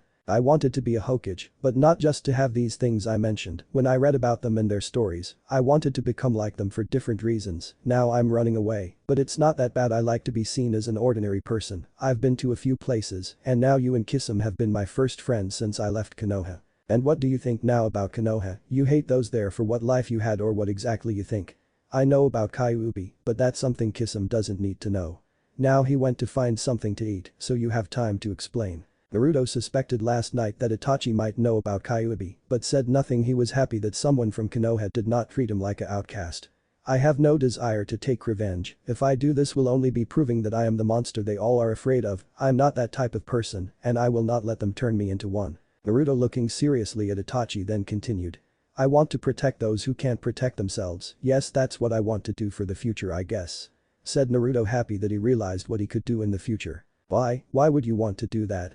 Asked Itachi, wanting to understand why Naruto would do this after all he went through. I'm not filled with anger or hatred. I don't know why, but I want to help those around me and make a better world, said Naruto. I guess Kisame was right then. You and me, we are not so different. Self-sacrifice, a nameless shinobi who protects peace from within its shadow, is the true mark of a real shinobi. Said Itachi, remembering his old friend Shisui. But what about you? If you're a missing nin, then what did you do to end here, said Naruto, still trying to understand why a shinobi like Itachi who wanted to do good became missing nin. Tell me, Itachi carried on slowly. Did you never wonder why my brother was suddenly alone, in spite of the fact that he was part of a huge clan? Naruto had wondered about that. He had even asked someone once, but had only been ignored. Itachi watched calmly. Naruto nodded. I did, but nobody told me. You heard right, Uzumaki-kun, it was I who killed them all. Said Itachi. Eh? Naruto was shocked. This person had killed his entire clan. But why? If you wanted to protect peace from shadow, why would you do this? I can tell you the real reason, but if you can't keep it a secret, I will kill you. He bent his head towards the boy in a questioning gesture, activating his Sharingan and looking seriously at the Naruto. Do you understand? Naruto nodded, serious. I never go back on my word from now on. I already did it when I said I would become a Hokage, but this is something I will never go back on my word. I already said I want to help the world, and if I can't help you then how can I help others? Said Naruto. Very well, Naruto-kun. Itachi walked back. I guess if we are to know each other better, I should call you by your first name. The night the Kyuubi attacked Konoha, Itachi began, it not only changed your future, Naruto-kun, but also of the Uchiha clan. What I did was to save the clan from a civil war and war from other villages. Naruto raises an eyebrow but doesn't say a word. I killed the Uchiha clan because they had plans to revolt against the Leaf Village, using Kyuubi from within you to do this, and that would have resulted in your death as well. And if they did that civil war would have break out, and in that confusion, the Leaf Village would be attacked by other villages due to the perceived weakness of Konoha already being there. The idea of war already contradicts my ideals, and this I could not allow it to happen. Said Itachi. I understand and I think I have to thank you for saving me, but Itachi, what are your ideals? Asked Naruto. Itachi takes a deep breath. When I was young, from the day my father took me to the battlefield, I trained non-stop. It was a long year before the start of the academy. Why, you wonder? To get rid the world of fighting, I refused to accept my father's words that a ninja was someone who lived in the mystic of killing and existed for nothing else. There had to be more from life than that. The ninja arts and usage of chakra are more than only for fighting. I'm sure they are not only for war. There has to be more. I'm sure there is a greater purpose, a greater good. If you have greatest strength, you can step in between people fighting and you can stop them. If you are powerful ninja, more powerful than any of the ninja at war. If no ninja however skilled stood a chance against you, then everyone would have to listen to you. Everyone will have to obey your commands. Itachi wanted to be that type of ninja. He believed he was more powerful and more capable than anyone else. At least until that night came and he was forced to make that decision and choose the future for Sasuke. Naruto nods, having aspirations that Itachi seemed unreasonable and unattainable to most people, but he understands. But how do you plan to do that non-violent world? By killing people? Itachi has a smile as he responds, the only way that true peace can be attained is through strength, Naruto-kun. Strength so great and so overwhelming that no one in village, no amount of power, can take on the likes of me. That way no one would dare oppose me and my ideals. When I'm alive, there would be no point to being any shinobi. Naruto isn't sure how to react, but he still has a question. Itachi, what happens when you die? That force would be gone and there would be no one else, someone else to take your place, and after you're gone I think more conflict and war will be created, said Naruto. But to Naruto's surprise, Itachi nods as he can't be more impressed by how depth Naruto thinking and calm-mindedness is here right now. You are right, Naruto-kun, when I die there would have to be someone who can fill the void of my absence, and I chose to tell you all this because I believe you and Sasuke can be those. Naruto was taken back after hearing this. Someone believed in him that he could do something so great. I would like to, but I'm not strong enough, at least not yet. Said Naruto. I have an offer for you. I'd like to train you. I want you to be able to defend yourself. If you want to spend your life out here, that is your choice. But I would be doing both Konoha and you a disservice if I allowed those who would do you harm to make the choice for you. Said Itachi. He was intensely loyal to the village as a whole, even though he was disgusted with what so many of them had apparently done to Naruto. If he could help the village and Naruto to make choices about his own life, he felt it was his duty as a loyal Konoha shinobi to try. You won't make me go back? Naruto asked after a minute. Itachi could see his indecision and quickly replied. No. It is your choice whether or not you want to live in Konoha or stay out here. Itachi said. Would you teach me to do the red eyes? He asked. Itachi chuckled slightly at that, shaking his head. The red eyes are the Sharingan, and you have to be born with them, something only my family can do. Only you can do this? Naruto asked. Itachi nodded. Even if you trained your entire life, you wouldn't be able to make them. They are a part of me, like your arms and legs. Some people are born with blonde hair or black. You were born with a lot of chakra, I think because of your clan, just as I was born with the Sharingan. Naruto nodded at that. It made sense, after all. Some people were taller than others or had different colored skin. Why not something like this? Yes, I guess. Wait, what, I have a clan? Naruto asked, almost forgetting anything he had discussed a few seconds ago. You see, the Uzumaki clan was a clan from the land of whirlpools. They were once heralded as the greatest Fuinjutsu masters in the world. Said Itachi. Now Naruto was staring at him, and after Itachi said where Naruto wanted to know more. What happened to them? They were so unanimously feared by every other village for their Fuinjutsu that a dozen enemy villages put aside their differences in order to invade and lay waste to the Uzumaki village, Uzumaki. They wiped out the entire clan and any and every bit of information the Uzumaki had on their strongest seals, or at least, what they could find of it. According to legend, even though there were a dozen villages going after the Uzumaki, half of them were wiped out in the battle, and the other half suffered countless casualties. Including their small army of summoning animals. Said Itachi. Does that mean I have a clan? Asked Naruto. Itachi replied, carefully choosing his words. Naruto-kun, Uzumaki clan died in the war. That means your clan doesn't exist anymore. He watched for a response and saw tears forming at the corner of the blonde's eyes. Itachi was surprised when Naruto gave him a genuine smile. I'm not sad. I'm so happy that I can't stop crying. Naruto wiped his eyes. Naruto grinned. I have a clan. I know what you said, but I have a clan. They may be dead and gone, but I have a clan. Fresh tears flew down his face as he sniffed. Itachi understood. Naruto kept going. All my life, I have been alone. No one knew who I was. All Hokage told me was that my name was Uzumaki Naruto. He didn't tell me anything about my parents except that they were dead, that they died on the day of Kyuubi's attack. I always wondered about my family, but I never knew anything about them. But now, even if they are dead, I know that they were my family. Naruto wiped his tears. I have a clan. I am no longer alone. I am Uzumaki Naruto of the Uzumaki clan. He looked up at Itachi. To me, it is enough, you know more. Can you tell me more please? All else I know is that the Uzumaki fell during the Second Shinobi War. I didn't even know about the Uzumaki clan until I became a Nukenin and traveled the lands. Said Itachi. I would like to go there to see the place at least once, even if I might not like it, I would still like to see it.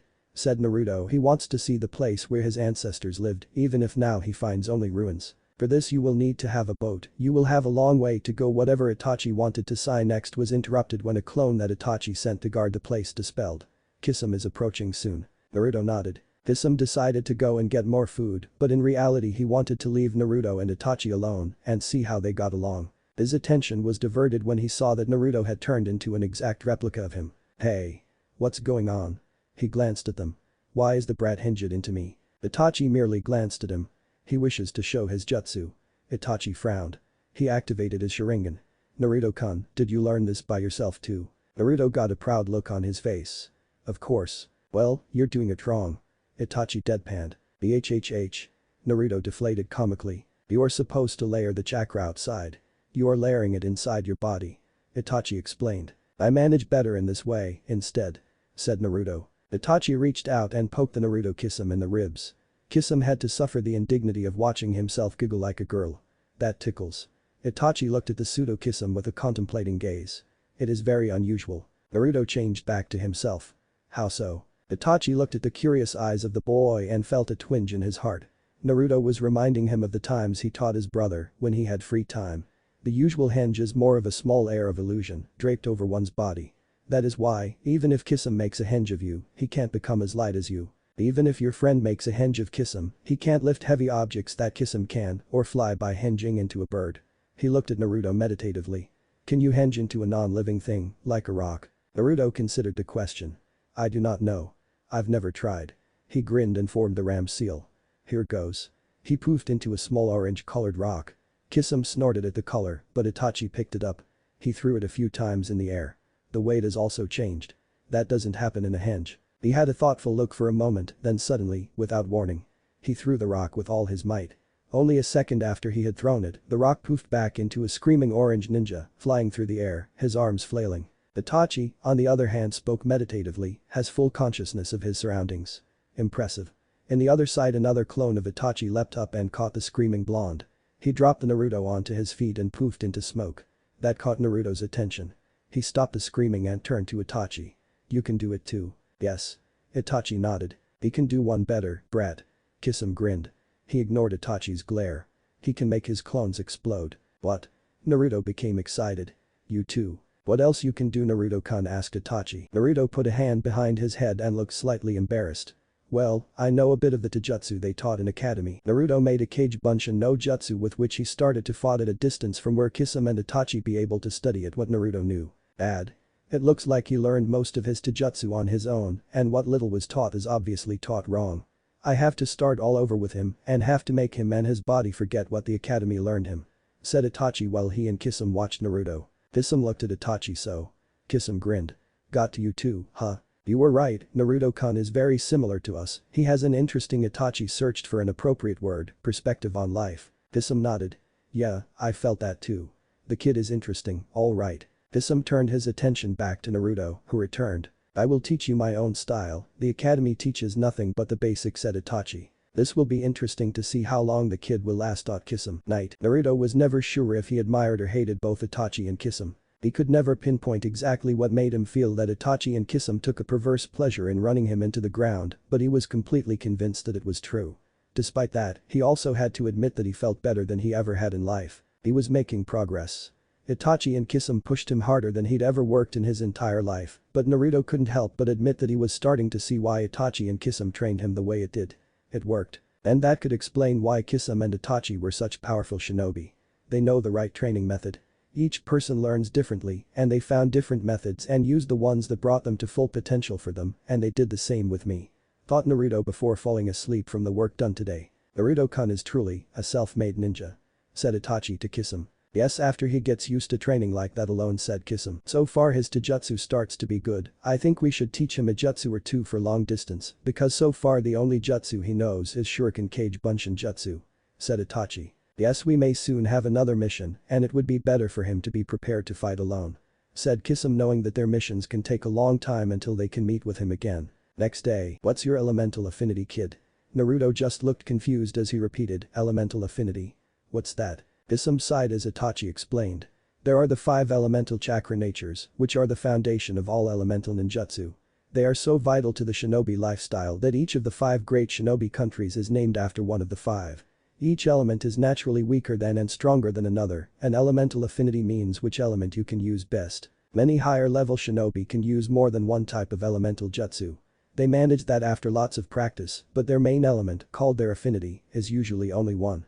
They practice and develop other affinities later in life. Naruto nodded as he understood. After Itachi finished explaining to Naruto about each element, Naruto asked, how do I know what is my element? Naruto was getting very interested in elemental affinities. He had already read in a book about them, but it was only mentioned, not what they were. There is a little test for that. Kisame grinned, but Naruto gulped. He had never been good at tests. He looked at Kisame, is the affinity decided by the marks? If I fail the test, I don't get any affinity. Kisame and Itachi stood still for a moment, then Kisame began to laugh. He laughed for a few minutes. Naruto waited as Kisame finally stopped, wiping tears from his eyes. You really are one interesting brat, kid. He straightened as he shook his head. The test isn't a paper-pencil test, although a paper is involved. You just have to mold your chakra and focus it on the paper. One's affinity can be determined using pieces of paper made from a special type of tree that is grown and fed with chakra. Said Itachi. When this so-called chakra kamshai is exposed to even the slightest hint of chakra, it reacts according to the chakra's latent element.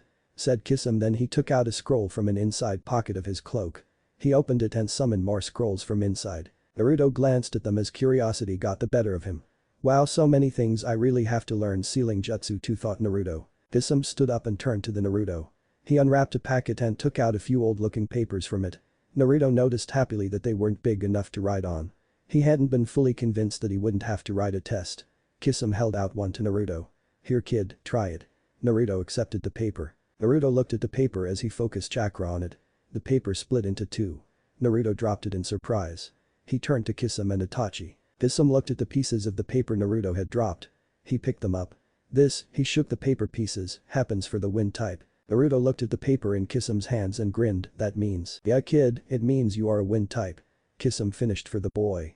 Kisame was sure Itachi have copied a few with his Sharingan. Wind chakra is very rare. It is also very dangerous in a fight. I know a wind jutsu that would work well in combination with your Shuriken Kage Bunshin Jutsu. Said Itachi. Naruto became excited. This is so cool. Night, he's getting the hang of it, said Itachi. Pretty quick too, Kisame noted, practicing with clones speed up the process. Naruto-kun has massive chakra reserves so he can pull it off well.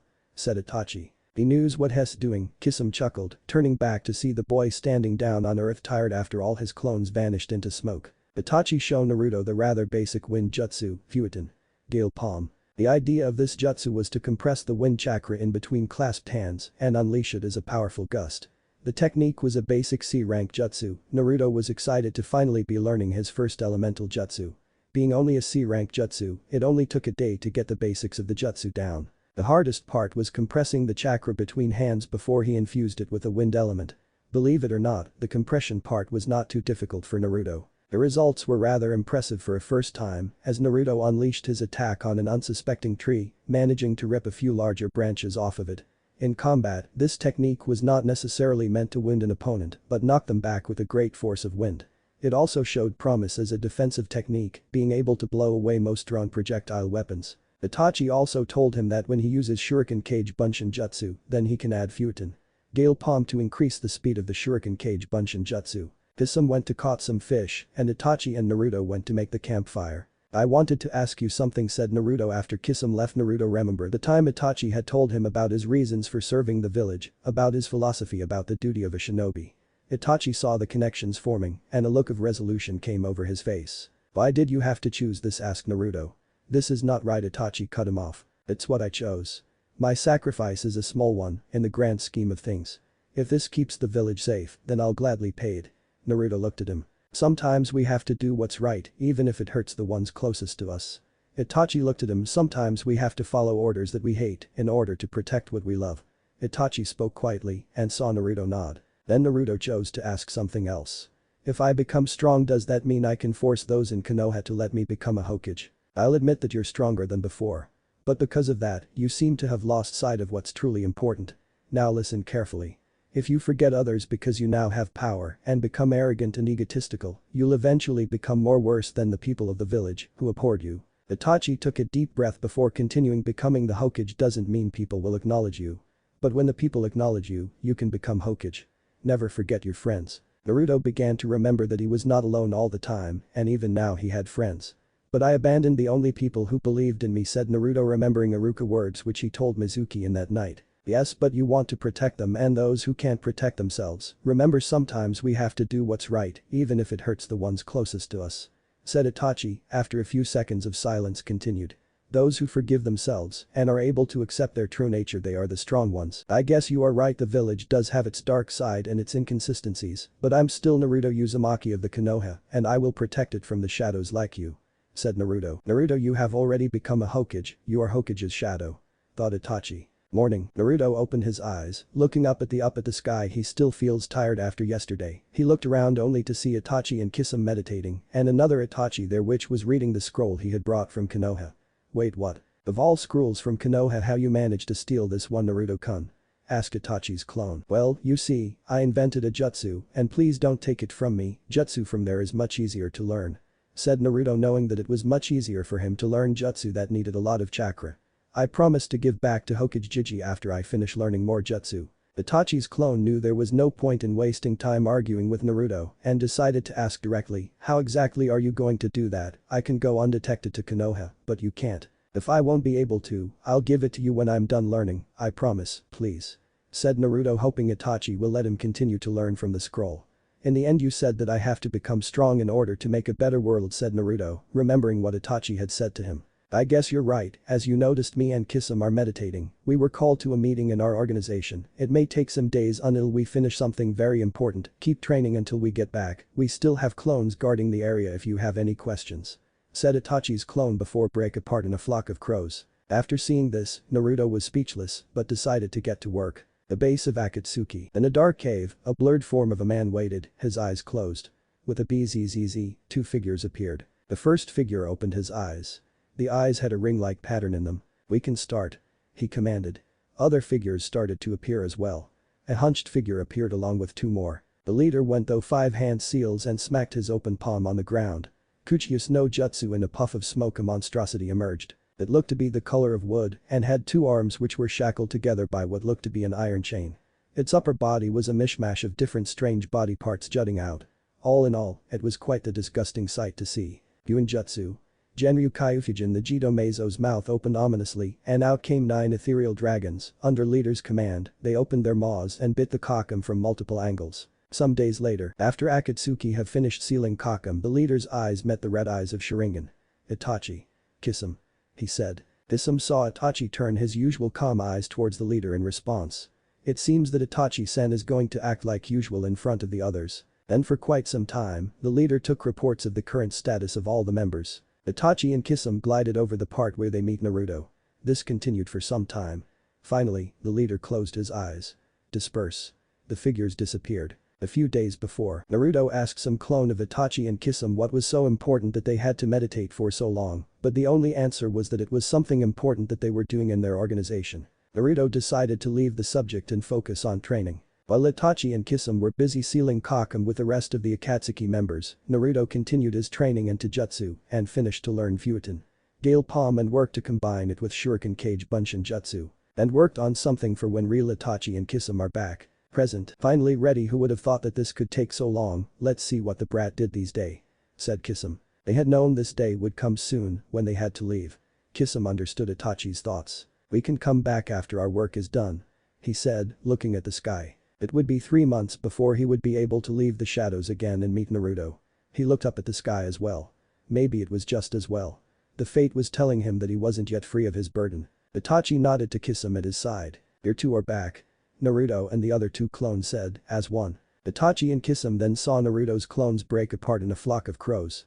Itachi instinctively activated his Sharingan, assuming it was an illusion. After seeing that it was not, Itachi immediately made a quick series of hand signs and slammed his palm onto the ground, summoning a large crow with a scroll attached to its feet. He grabbed the scroll and opened it, but was greeted only by his own name on the summoning contract. Both Kisame and Itachi stared dumbly at the signature, mind feverishly spinning in circles as they tried to figure out how Naruto had managed to summon crows without a contract. Naruto had a large smile on his face.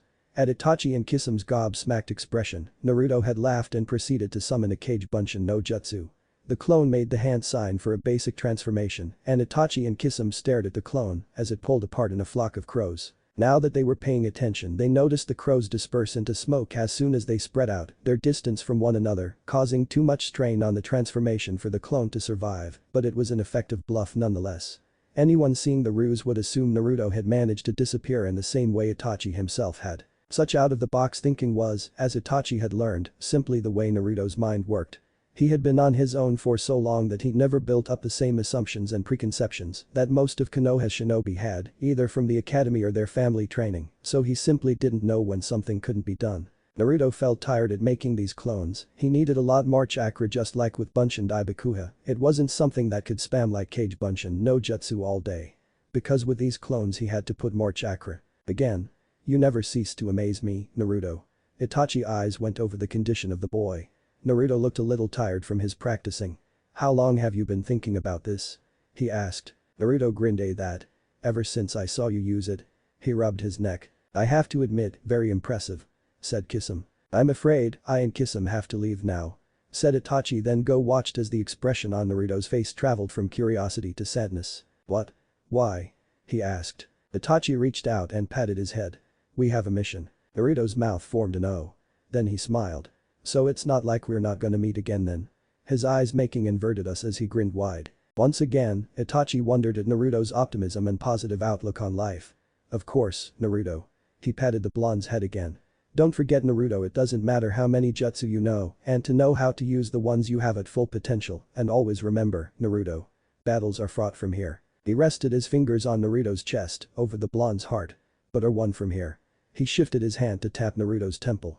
Naruto nodded, understanding. Konoha, Hiruzen Sarutobi, the Hokage, the professor, the Kami no Shinobi was tired and afraid. He hadn't slept for more than 2 hours last night and he still had to get back to work. Also today the pile of paperwork was more than ever. He knew rounding up academy teachers would make more paperwork, but not this much. Well, it had to be done, such is the life of a Hokage. He sighed and got back to reading and signing the paperwork. He was distracted by the knock on his door.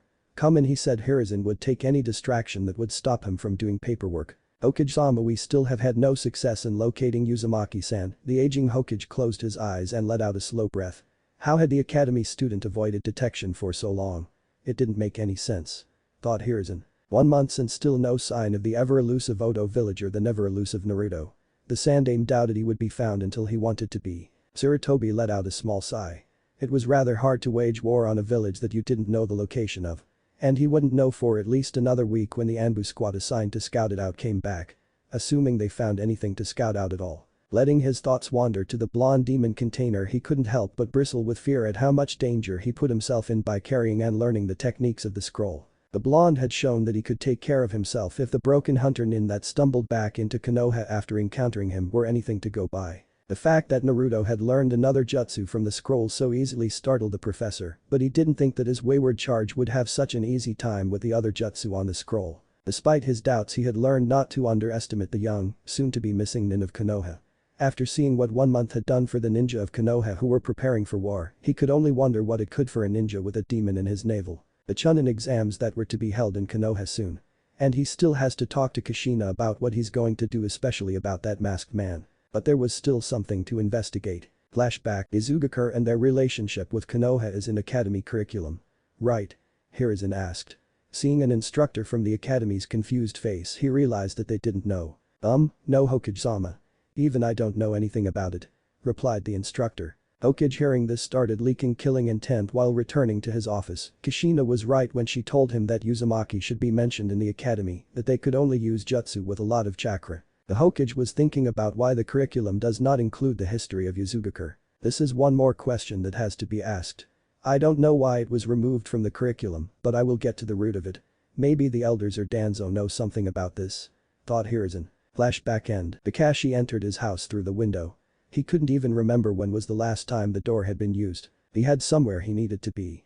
He picked up the flowers he had asked Guy to drop by at his window. He jumped from rooftop to rooftop until he reached a corner of the village, going towards the training fields. As he left the crowded part of down behind, he jumped down to the ground. He walked slowly to his destination. Finally, the memorial stone came into view. Kakashi's steps slowed as guilt weighed down on him. He already had enough guilt to last him until he died, but today, he had even more. Even since he had left his sensei's son alone when he should have comforted and protected him. The day when he had lost the last remaining link to happier times. He stood before the stone, his experienced eyes tracing the name on the shiny stone surface. Namikaze Minato. I'm sorry, sensei. He stood, his head bowed in shame. I failed you. His eyes went to another name. Uzumaki Kushina. I don't even know what you would do to me if you were here. I failed everyone. I'm sorry, Kushina. Uchiha Obito. I'm sorry, Obito. He put the flowers down. I failed to save another person I vowed to protect. His eyes traced the name of the last member of his team. Nahara Rin. I wonder what would you have said if you were here. He stood silent for a moment. I'm sorry, Rin. How long he stood there, he didn't know. He turned and walked back towards his house. You're killing me, Kakashi. Murmured Kushina quietly as she watched from her hiding spot. Kakashi is probably blaming himself again. He should be living, not guilt-tripping himself into misery. Don't worry, after I'm done with you, you won't stay like that, grinned Kushina. It will take a few days, but it will be worth it. Life is not worth living without good pranks. Night. Kushina was used to the opportunity to sneak out unnoticed. However, as she come back to compound, she came face to face with a visitor. Hello, Kushina. Said Hiruzen. Kushina laughed nervously. Sarutobi. Nice night, isn't it? The old man nodded. Indeed. What are you up to? Kushina blinked in feigned innocence. Who, me? Nothing. Sarutobi raised a brow. They decided to go inside where they sat at a table to talk. Oh yes, I wanted to ask you earlier, but I forgot. Kushina begins. You complain about paperwork, why don't you just make Kage Bunshin no jutsu and have them do it? This causes Hiruzen Sarutobi to freeze up. A few seconds later, stupid. Stupid. Stupid. Hiruzen repeats, banging his forehead against the table. During this time Kushina regretted that she did not have something to record this with. His reaction amused Kushina to no end. You were right about Uzumaki clan. I don't know why, but it was removed from the curriculum, but I will get to the root of it. Maybe the elders or Danzo know something about this, said Hiruzen. Kushina stiffened. She didn't like the village elders, but she especially didn't like Danzo. The old coot wanted to turn her into a human weapon during the Third Great Shinobi War. If Minato and her didn't invent the Hiraishin no Jutsu, invented is not really a suitable word, better say completely changed the FTG formula, Minato not only mastered but upgraded it. And upgrade isn't a light word to put in place of knew how to use better and used it to turn the war in the least favor, she would have been placed on the field as their trump card. The elders do not deal with Danzo anymore, Kushina. Sarutobi tried to reassure her. Yeah, but it doesn't mean Danzo still doesn't deal with them, Kushina begged to differ.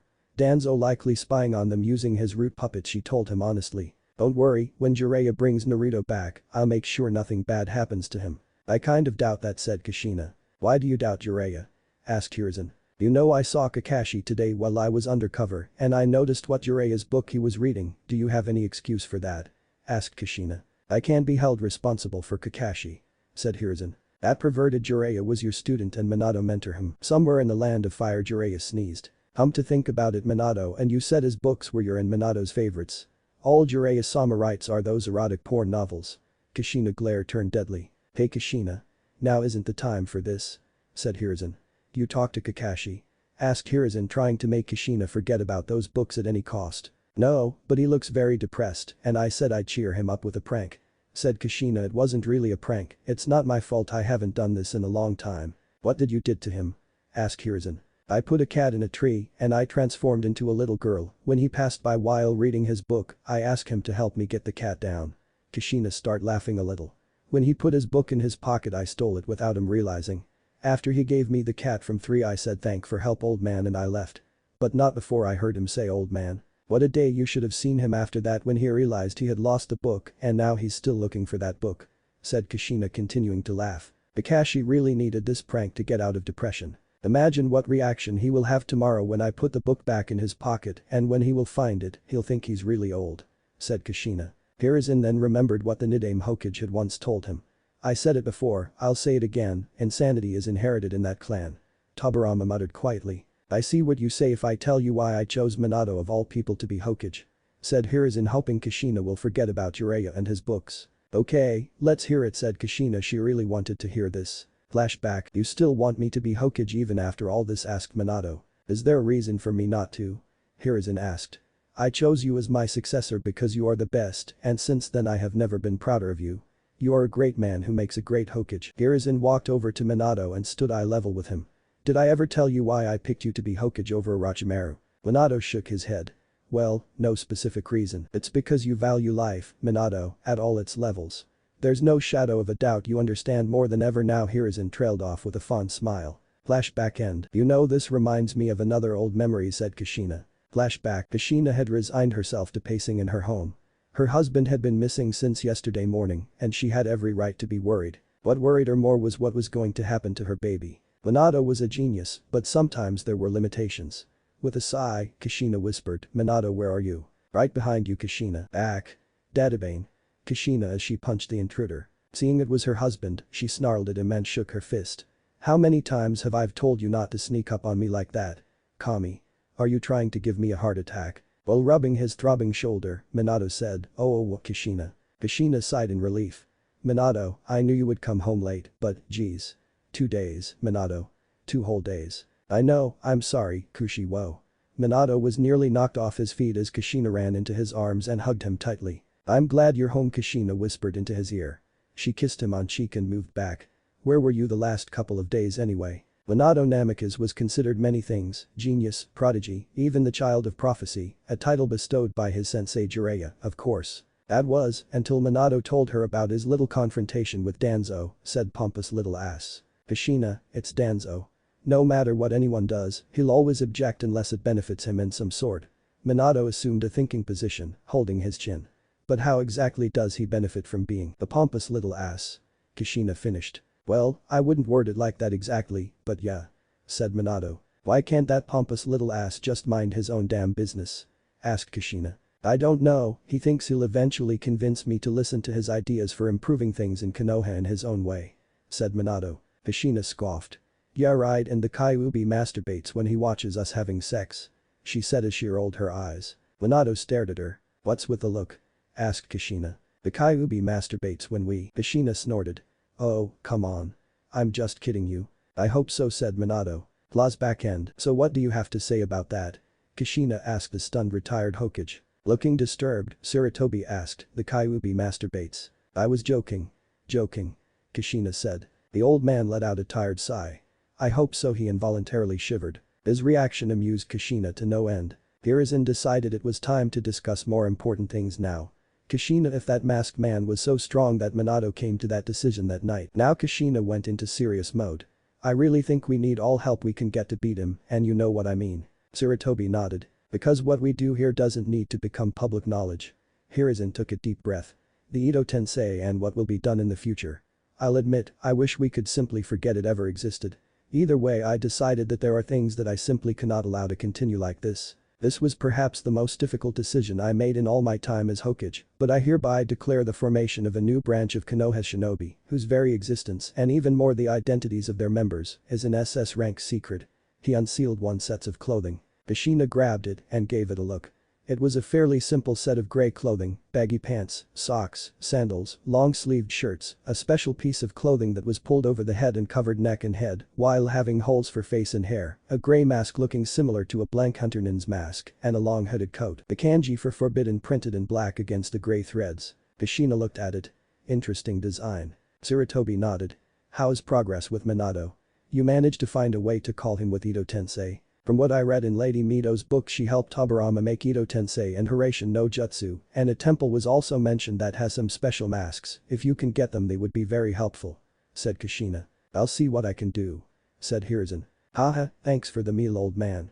Naruto gave a mock salute to the man at the ramen. Ever since Itachi and Kisame had to leave, Naruto traveled from place to place. He had enough money from those Konoha ninjas who attacked him before meeting Kisame and Itachi. It was enough to make sure he always had money in pocket when it needed food to eat and a place to stay for a while before moving on. Itachi told Naruto that if he wanted to buy ninja scrolls easier, he could use Henj no Jutsu, especially because his transformations were solid and could avoid being found. Naruto only started doing this only after he got into another fight. Flashback, Naruto turned to the seller. So, you have anything from Uzumaki no Sado?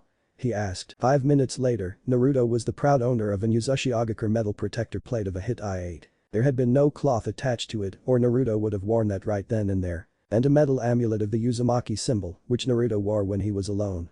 Naruto was so happy he didn't notice he was being watched. After he reached the forest, 3 Konoha ninjas returning from a mission saw him and followed him. Naruto's eyes fluttered open to the steps approaching him. Here we go again. Said Naruto. 30 feet away there were 3 Konoha shinobi, all of them with a kunai in a hand. Uzumaki-san, the Hokage has ordered us to bring you back to Konoha. Please don't make this difficult, one of the shinobi said. The shinobi had always treated Naruto a lot better in Konoha than the villagers, another reason why he wanted to become one. Why should I come back? I thought you would all be happy that you got rid of me. Said Naruto. This is our order. One of the shinobi said. He is right Naruto-kun, please come back peacefully, another shinobi said, in pleasant voice. This will not happen, it's time to show you how strong I have become without Konoha holding me back. Said Naruto. Naruto made an army of clones with Kage Bunshin no Jutsu who went to attack the 3 shinobi of Konoha with Taijutsu, while a few clones stood behind with Naruto. He's probably planning to distract us with clones so he can run. One of the shinobi said. The clones fighting shinobi knew how to use Taijutsu pretty good, but Naruto wasn't an expert yet because he didn't fight too much. Itachi's training helped him a lot, but he needed more experience in a real fight. While the shinobis were destroying Naruto's clones, Naruto and the remaining clones on his side decided to try a new attack that Naruto thought of in his spare time. Naruto and the clones next to him were 6 in all. Naruto concentrated his chakra and did 3 Bunshin Daibakuha clones. After that Naruto and the other 5 clones they formed Fuiton. Gale palm in their hands. Each, 2 pair of clone released with Fuiton.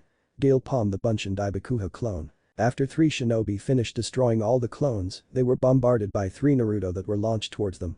And on impact with the 3 shinobi these clones exploded. The explosion created send every Konoha shinobi flying, and they were slammed into trees with back-breaking force, leaving them unconscious. Naruto was surprised, his clones put up a pretty good fight with Taijutsu, and this time he quickly managed to prepare for the next attack. Naruto could have attacked them with Shuriken Kage Bunshin Jutsu, but he didn't want to risk killing them. Maybe he exaggerated a little with Bunshin Daibakuha, but he made sure those clones didn't make an explosion too big. Watching with no small amount of satisfaction to the 3 full-in shinobi, Naruto said, if only Konoha would keep out of things that doesn't concern them. Flashback end. Naruto thought that now because he was using Henj no Jutsu, it will be easier for him to avoid fighting and could stay hidden. But he still had to deal with a huge scroll he was still carrying and a backpack with his money, books and food. It was time to learn sealing jutsu. Iruka was an expert when it came to finding Naruto, but even he had his limits. He managed with a little luck to get to some places that Naruto visited, but he was at least a week later. If there was one thing that surprised Iruka, it was that many of the older people in this place he was now said that a child with orange clothes and yellow hair and green glasses helped them in the days he was there with the luggage carrier, and he was very friendly. Iruka couldn't give up now, it was so close. All he could hope for was that it wouldn't be too late to find him. Before he left, the Hokage told him that Jiraiya of the Sannin would look for Naruto as well, so at least he wasn't the only one looking for him. Where are you, Naruto? Please be safe wherever you are and hold on until I find you. Thought Iruka. Naruto started to read a book he just buy. Usually he let his clone read books, and more than one time to make sure the clone who read didn't miss something. Why after a clone read a page of a book, another clone read it again. Naruto repeated the method many times so that he would not forget anything he had read. But this book really interested him, he really wanted to read with his own eyes about the arts of Fuinjutsu. Naruto opened up the book and began reading. Fuinjutsu is, as its name implies, it is the art of sealing techniques. It is also a very misunderstood art. Most people see Fuinjutsu as simply that sealing. For the most part, they see it as simply sealing weapons inside scrolls. It however is much more than simply sealing a simple tool inside a scroll. In terms of sealing an object of power within something, a tool being sealed inside a scroll is the simplest form of sealing jutsu. Another simple form of sealing is containing energy within a slip of paper. In other words, these are paper bombs. They contain some sort of energy, usually fire and heat, which is released in an explosive manner when the seal is released. It didn't contain much more besides a bunch of examples of Fuinjutsu, besides actually sealing. Reading the list, a few applications of Fuinjutsu that stuck out to Naruto were amplification, transportation, barriers, and even medicine. He hated to admit it, but that book was surprisingly interesting. The sealing formulas used in Fuinjutsu are comprised of two main components. The central kanjis and sealing matrix. Every seal has these two components, and each component serves a vital function of the seal. Naruto continued reading through this book and even reread it.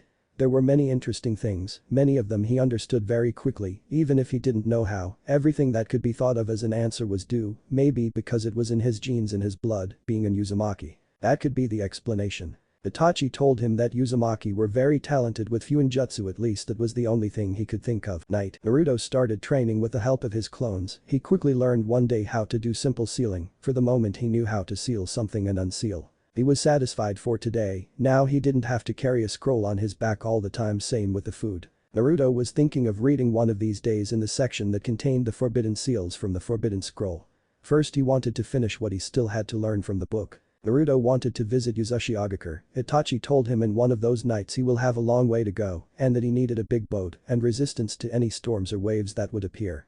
He had to find one or pay someone to build one for him. Naruto was still thinking about some conversations he had with Itachi. Flashback. I don't want to kill people, said Naruto. I don't like to do it either, but it's a sad fact of this reality. And it will stay that way until there are people who decide to change it, said Itachi. There are people who you may be able to change them, but talking to them will not always be the solution. I want to change that, Itachi-san. Naruto decided. Yeah, me too. But Naruto-kun, Itachi says, serious again. In this world, you have to be strong in order to change it. You've heard about Uchiha Madara and Senju Hashirama, right? Asked Itachi. Naruto was trying to remember what he knew from the academy about the two of them, but before he could give an answer Itachi continued. They wanted peace as well, and that's why they made Konoha. But in order to do it, they had to be very strong. In fact, they were probably the strongest shinobi alive back then. Yes, but it's still not good. I'm a prime example that things aren't as they should be, said Naruto. Itachi smiles, a bit sadly.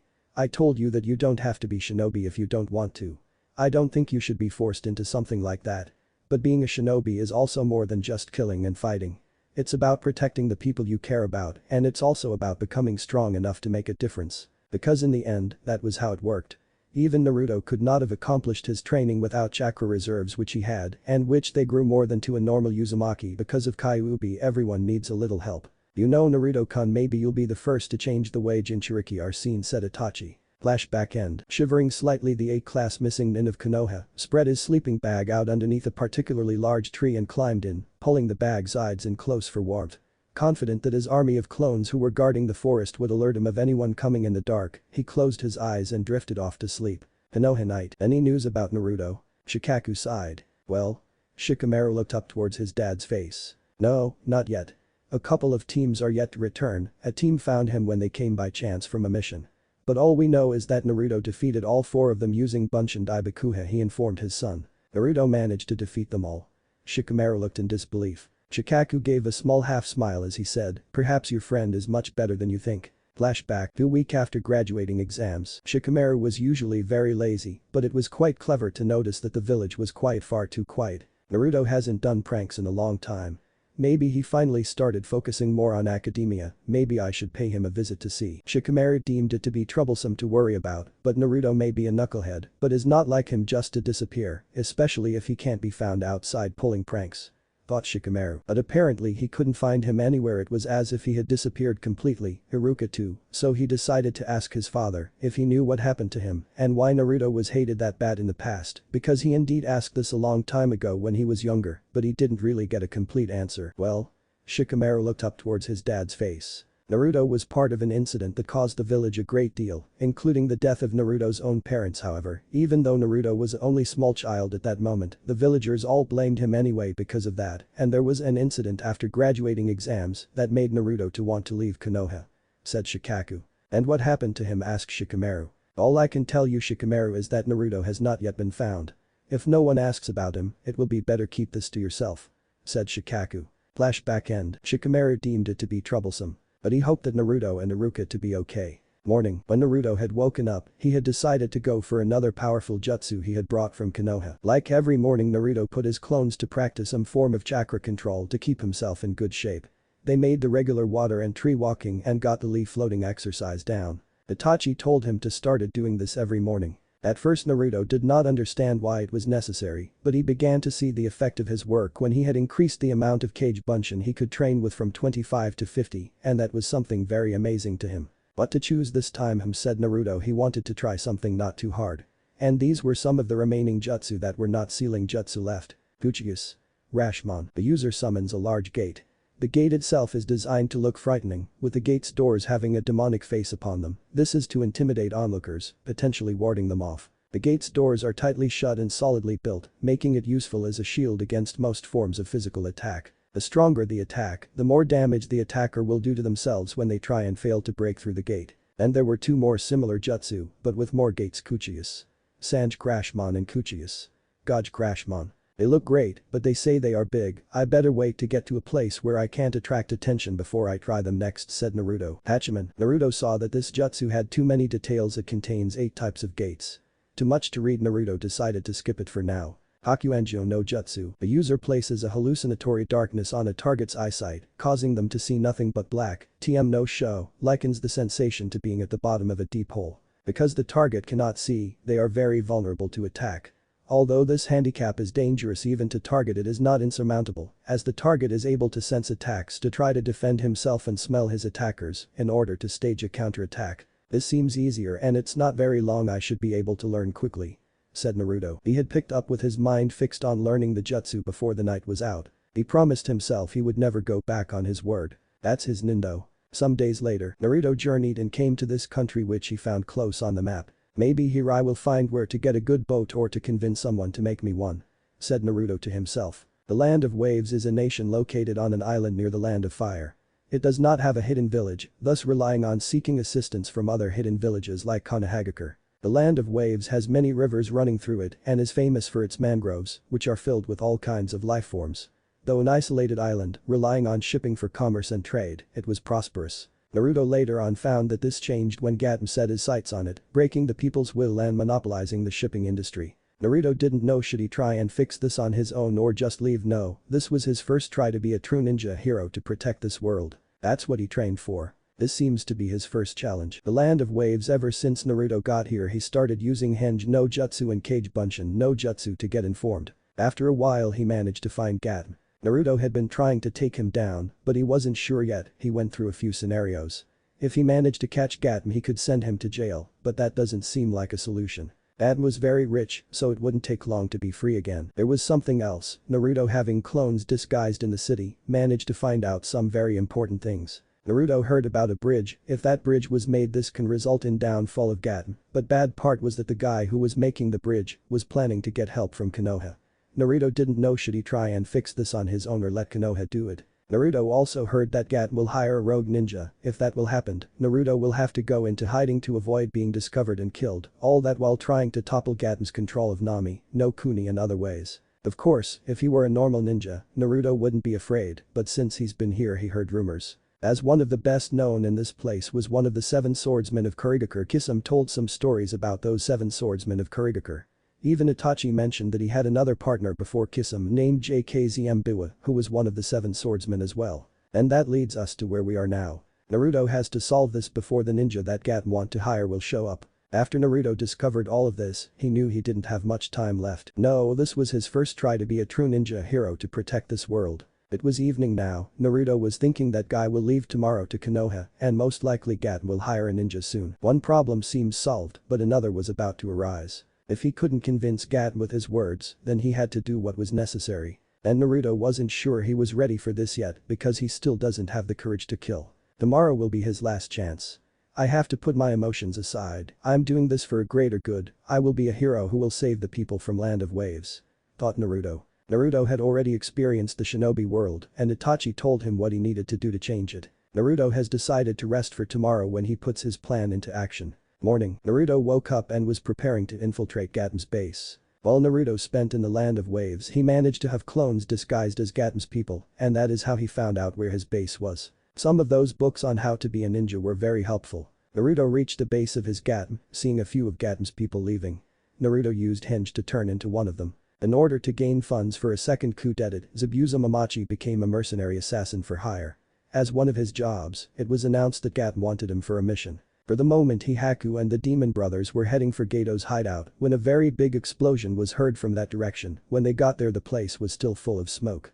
The fire was still visible through the remains of the Gato's hideout. What the hell happened here, said Zabuza. Out of that smoke came a child dressed in orange. Naruto was tired, he never used so much chakra, but he managed to complete the mission.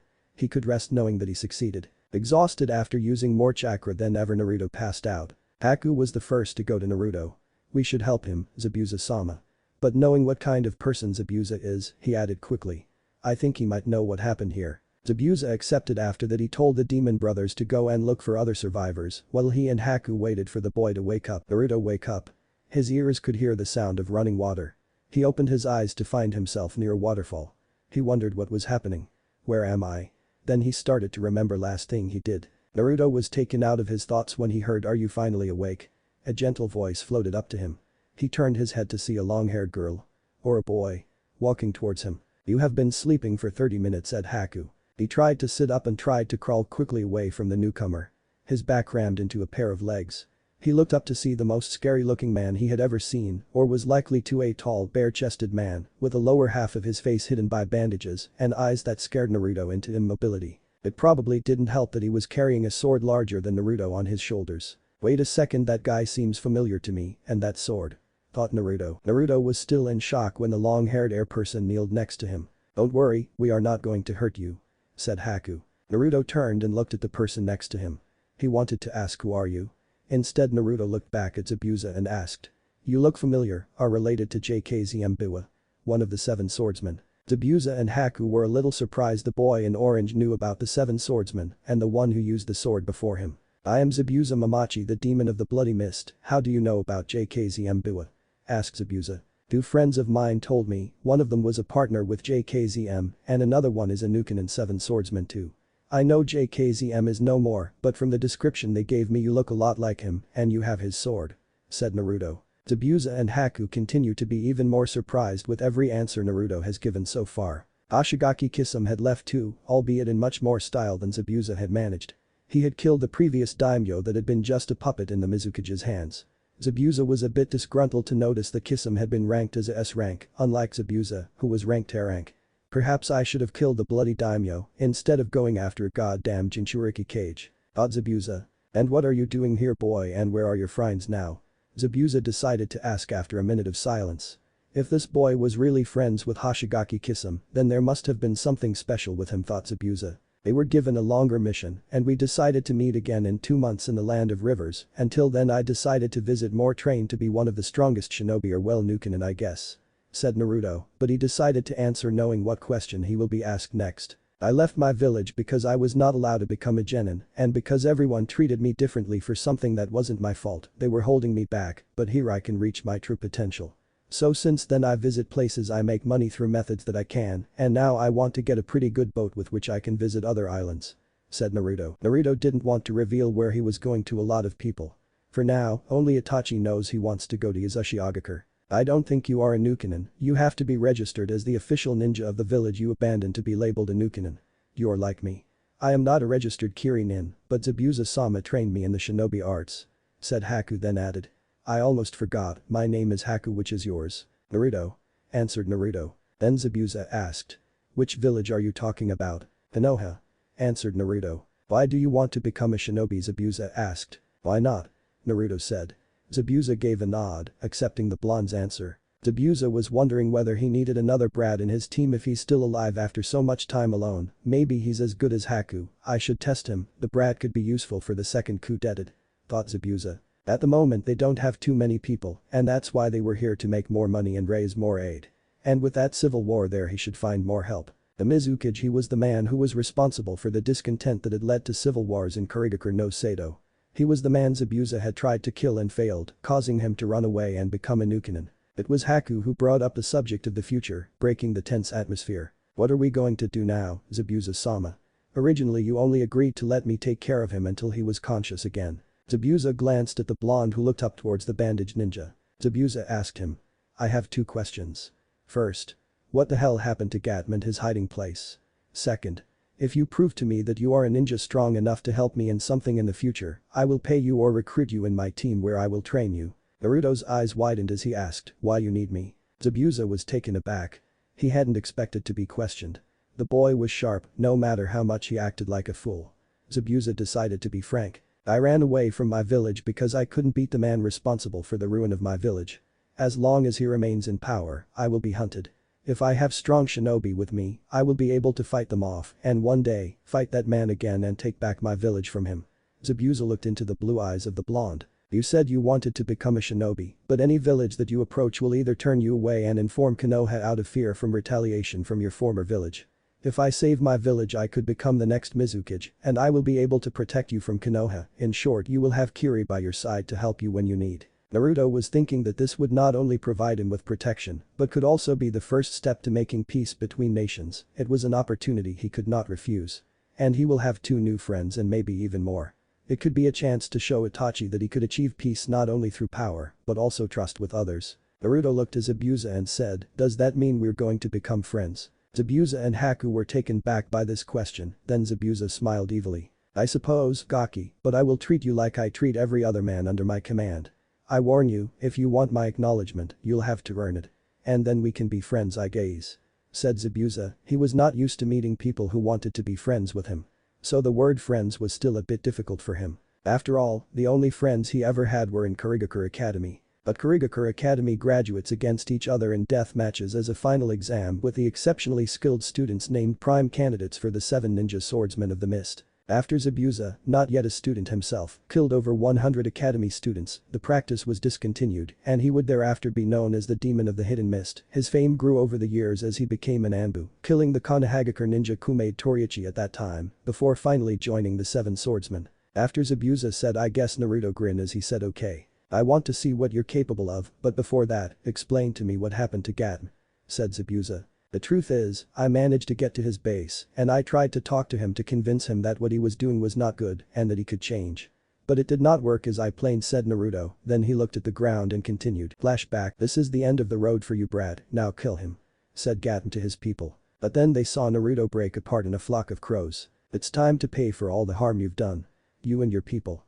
Said Naruto's clone through the crow. While Naruto did not use exactly the same jutsu as Itachi had the Karasu Bunshin no Jutsu. A technique that produces a clone by projecting one's own chakra towards dozens of crows. Because it uses crows as a medium, it requires less chakra than the normal Kage Bunshin no Jutsu, while still being able to perform techniques. The dozens of crows then come together to form the body of a clone. The same crows of the dispersed clone can regroup and form a new clone immediately. When the chakra projected by the user is severed, the crows disperse, though the user is still able to continue to speak through it. When the crow clone is defeated, the crows can regroup to form a new clone immediately, or failing that, can be used to blind the opponent, leaving them open to a counter-attack. Naruto managed to reproduce a similar thing using more chakras for clone. So not only could he disappear in a very cool way, his clone could talk as it was transformed into crows. Another advantage for Naruto was that he didn't have to fear that real crows can be attacked or hurt by enemy and exchange fire in a fight. The place where Naruto and Gato were in was like a house in the air connected to several trees. And now to most of these ropes that kept the construction connected, there were a lot of Bunshin Daibakuha clones of Naruto, which had tags full of explosives. After Naruto learned to make them, they were easy to produce, and many of the materials were easy to find. So when Naruto was in training he liked to use his talent in Fuinjutsu and made a pile of explosive tags. All the tags were now glued to the parts that held the construction and a clone to each of them. The original Naruto that just received the memory from the clone who turned into crows and all crows dispelled. Naruto got the memory of the conversation with Gato and know now that there was no turning back. Naruto was near that place a little tired as he used so much chakra shouted at his clones, the signal to explode. Boom. Naruto started running away from there while the combination of Bunch and Ibukuha clones and more than 50 tags full of explosives started to blow up Gaten's hideout and those inside. Flashback end. The first word Zabuza wanted to say was that he didn't believe him, but looking back he couldn't say it wasn't an explosion there. I don't feel very well, I took the lives of several people, even if it wasn't direct and through an explosion.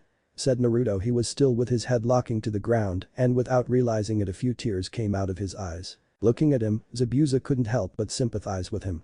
Do you even know why I'm called the demon of the bloody mist? I killed over 100 kids your age when I was just 11 to become a ninja. You should not care for anybody in this world. Zabuza waited for any retort or declarations that he was lying. None came. Zabuza was conscious of a strange feeling he couldn't really place. It wasn't disappointment, was it? Nah. Even if it was because the kid couldn't think of something witty to say. The next reply from Naruto was so faint that he almost missed it. You must have been so lonely. Said Naruto. What did you say? Zabuza asked, completely stunned into immobility. Haku was stunned too. I said, you must have been so lonely. If you could bring yourself to kill at such a young age, you must have suffered so much. I know, because I have felt it too. Naruto locked in Zabuza's eyes. Even I wanted to kill all those who left me alone, treated me like I wasn't good enough for them to be friends with me. Every time they looked at me with those hateful eyes, I wanted to gouge them out. Zabuza couldn't believe what he was hearing. The brat could have been narrating Zabuza's young life in Kiri, for all the difference there was in the treatment. Zabuza shook his head. You are just trying to make excuses. I'm a demon. I have always been a merciless killer who would kill even you if it served my purpose. Zabuza argued with the boy. No one is born a killer. Hokage told me this once. It is later in life that we choose our paths. I could have as easily chosen the same path as you if I did not have anyone to show me any kindness. There were days when I would just bottle my anger and pretend that I didn't care, but I would be angry, so angry that I didn't care who I hurt.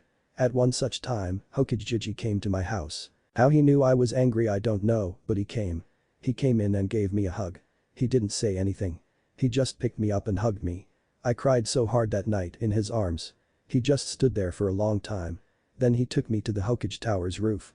That night he told me about all the great Hokage who had their faces on the mountain wall. It was early morning when he finally dropped me back to my house. Said Naruto. Zabuza listened quietly to the blonde. I wonder, would I be the same as you? If I hadn't met Iruka-sensei, or if some kids like Shikamaru, Choji didn't treat me like a friend, I might have chosen to walk on the same path as you. So I understand you. Said Naruto. Zabuza was suddenly assaulted with an instinct to run away from there. Just go away and later pretend that this never happened. He could remember the villagers shunning him too. Something was wrong. Zabuza Mamachi wanted to run away from there. It was like this kid was using a jinjutsu on him when he was speaking, or was more like a talk no jutsu. Zabuza didn't know if there was such a thing. You were not born a demon. You became a demon because your villagers called you one until you believed them. I believed I was a demon too. It was Iruka-sensei who told me that I was just a normal human. He saved me from my own self. Naruto's voice became louder with each sentence, filled with conviction. So I saved him too, and that night from another ninja before I left to become more powerful and make him proud of me and show him he was right when he saved me. I understand you. Zabuza looked at the blonde. The blonde had been getting too close for Zabuza's comfort. No one had ever managed to disturb Zabuza as much as Naruto had done. He didn't really think of him as anything other than a tool he would use to bring down Yagura. He didn't even care if he died doing it. That changed now. Zabuza made an angry face and his fist tightened. I don't understand how you do it. How do you remain happy in spite of everything? Is there no pain in your heart? I do, Dadabeo. Naruto said simply. That is why I know that I must continue to be happy. If I don't, I will get lost in dark. Some people back in Konoha think this was my fate, to be in pain for the rest of my life. I have fought against it ever since that day. No matter what happens, no matter how many times they strike me down, I haven't truly lost until I don't stand up and smile again. No one can take that away from me. You brat, Zabuza spoke. You brings out the best in everyone. Naruto just smiled back. Haku sitting next to them watched the interaction. He had never seen Zabuza in such a situation before. And Zabuza was right, Naruto brings out the best in everyone. After Naruto regained his strength, he showed Haku and Zabuza some of the jutsu he knew. Zabuza held out his hand. Then we have a deal, you showed me that you have potential, all you need is to become more stronger, I will need all help I can get to take down Yagura. Naruto shook Zabuza's hand. Yes, let's go eat something and we can continue the discussion there. After the demon brothers returned, the group of 5 left in search of a worthy raiment stand. After they arrived and were waiting for food, Zabuza decided it was time to talk. From what I've seen, you know some jutsu and you're pretty good at Fuinjutsu, said Zabuza. Yes, but there are some more jutsu I want to try, but I want to do it where my clan was born, the Uzumaki no Sato, said Naruto. So you're in Uzumaki, that explains why your chakra reserves are so big. After a few seconds of silence, Zabuza spoke. You are lucky. What do you mean? Asked Naruto. History is written by the victors, this is a reason why not many people know about your clan. The same is the case with the Hoshigaki clan. One survivor is not something to scare the nations, for example, I bet there are other members of your clan who don't even know they are from a clan, said Zabuza. I understand, so you think you can help me get there?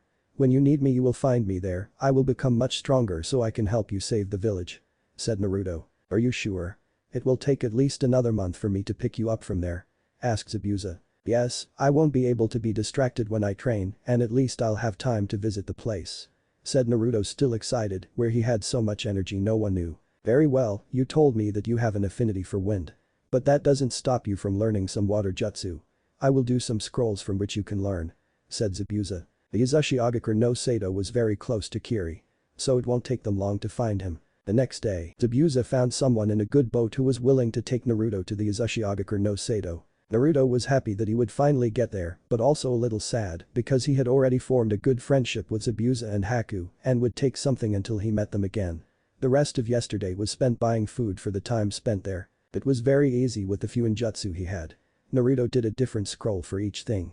Food, objects, the forbidden scroll and more that he put in his backpack. Before boarding the boat, he shook hands with Zabuza and Haku. Good luck, kid, said Zabuza. Thank you, said Naruto. When we meet again I would like to fight with you, Naruto-kun, said Haku. Naruto and Haku became friends very quickly and they had a little rivalry between them. I cannot wait, said Naruto, very happy. After boarding in a huge boat, Naruto waved at Haku and Zabuza as they left. Naruto didn't have much to do on the boat other than talk to the captain. So he decided to go to the cabin at his bedside and start reading the forbidden seals from Forbidden Scroll. Senm.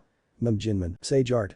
Gate of the Great God is a sealing technique utilized by Hashirama Senju while in Sage mode. The user manifests a select number of massive red torii that fall down from above in order to pin an intended target between the gate and the ground. These torii are quite versatile and can be used in several different ways. For example, pile the torii atop one another in an attempt to increase their ability to immobilize the target. I wonder what that is, that Sage mode, said Naruto. Naruto thought it was right scroll below, so he decided to see what other sealing jutsu were around. Shikifujin, Dead Demon Consuming Seal. Shikifujin is a sealing technique developed by the Uzumaki clan to call upon the power of the Shinigami. After the hand seals are performed, the user's soul is partly separated from their body and suspended behind them.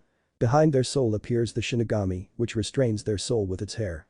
Only the summoner is able to see the Shinigami at this point. After a few moments, the Shinigami wraps its left arm with prayer beads and chants unintelligibly until a cursed seal appears on its arm.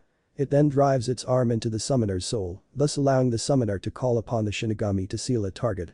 The Shinigami's arm emerges from the summoner's body and grasps the target soul. Targets are able to see the Shinigami so long as it's in contact with their soul. Souls can only be freed from the Shinigami's stomach by using Dead Demon Consuming Seal.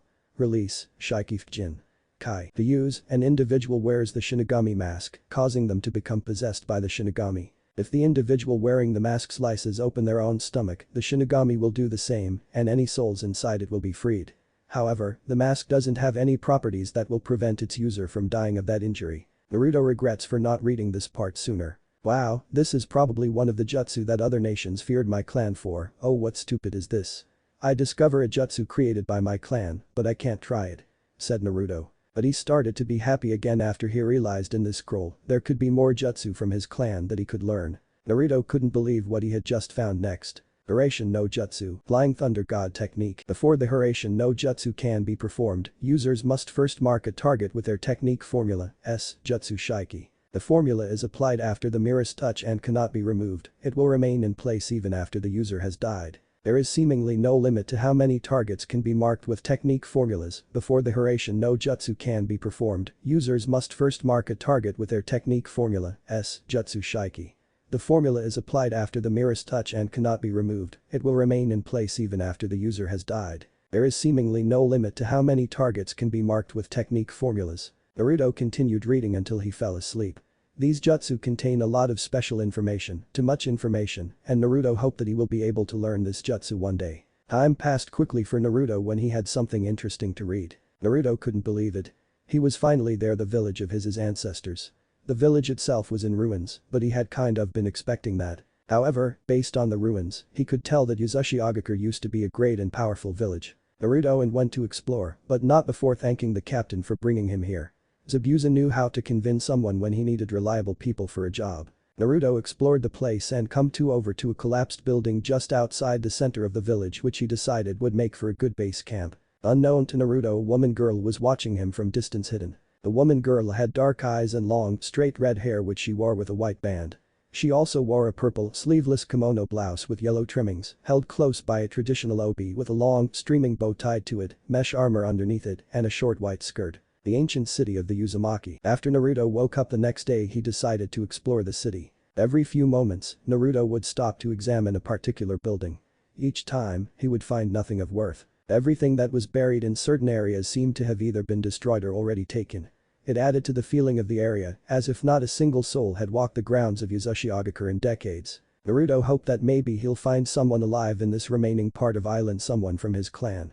But even he knows that not everything went the way he wanted. That was the reality. Naruto decided to try one of the scrolls that Zabuza gave them and train. Suiten.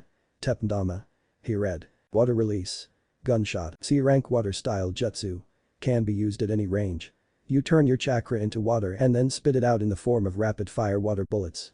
The more chakra you have, the more bullets you can use and the larger they can become. You will fail the first time you try. It may be C rank, but it's pretty complex. It's going to require you to concentrate a lot of chakra in your mouth and solidify it into water. Note. Even if you have no affinity for water, for some water jutsu you can use the water near you, instead of you having to create your own water with chakra. Good luck, brat. During this time Naruto was still seen from a distance by someone. She was expecting him to be just another bandit. There were occasionally bandits who would come to the island and try to loot anything valuable that may have been in the ruins. But then she saw that it was just a child who came to explore the place. What a child alone was doing here alone, she didn't know. She noticed that the boy was getting ready to train.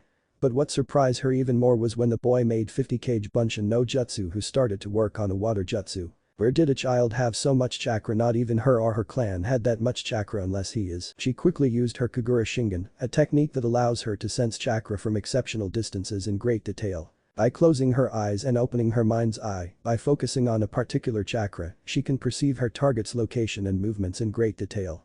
This ability also gives her the capability to perceive fluctuations in a person's chakra made when they are lying or if someone, including herself, is under a jinjutsu. She continued to study him and decided to let him get tired before making a move and talk to him. The land of waves a few days ago. Iruka after a while managed to follow the places where Naruto was. Knowing Naruto, the first place he went most often in the places to look for Naruto was the raiment stands. After Iruka got there he found out that Naruto was there and that Naruto was talking to someone to help him get a boat to get in a place of a clan or something like that. It was 2 days ago, so the man from raiment stand didn't remembered more than this about what they talked. So Iruka decided to go back to Konoha with the information he got. If there was anyone who had any idea of where Naruto could go, it was the Hokage. The ancient city of the Uzumaki. After an hour of training Naruto decided to rest. He dispelled the clones and was preparing to unseal some raiment, but before he did, he could hear footsteps, then he saw a young red-haired woman in her 17 was walking to him. "What's your full name, and what are you doing in this place if I may ask?"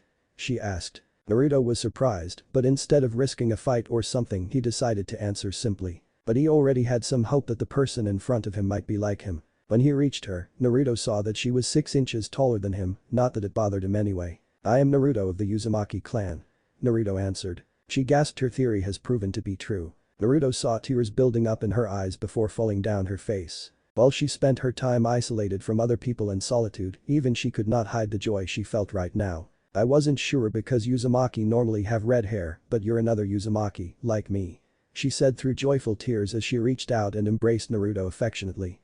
"I'm Uzumaki Hanoka. We're of the same clan. You are a descendant of the Uzumaki clan like me." Naruto couldn't believe what his ears heard. He wasn't expected to be true, but it was. It was so much all at once hearing and seeing another Uzumaki before his eyes, holding and crying happily while embracing him. Another Uzumaki, like me, Naruto repeated lowly as he allowed her words to sink deep into his heart. When it did, he also burst into tears and silently cried happily as he embraced Hanoka. I'm not alone anymore. I found a precious Uzumaki sister. Naruto exclaimed as he laughed happily. Naruto and Hanoka were still holding on to each other in their tear-filled affectionate embrace. Both Uzumaki had long thought that they were the only one left, and now they both found each other. After a couple of minutes, Hanoka and Naruto pulled away and stood in front of each other as they smiled and wiped the tears away from their eyes. Taking a breath, Naruto said, "This is so cool." "So Naruto, what is your tale?" Hanoka asked. "That is a long tale. I'll tell you later, but half of it isn't a happy tale," said Naruto. "We stand in the ruins of one of the greatest villages in the world."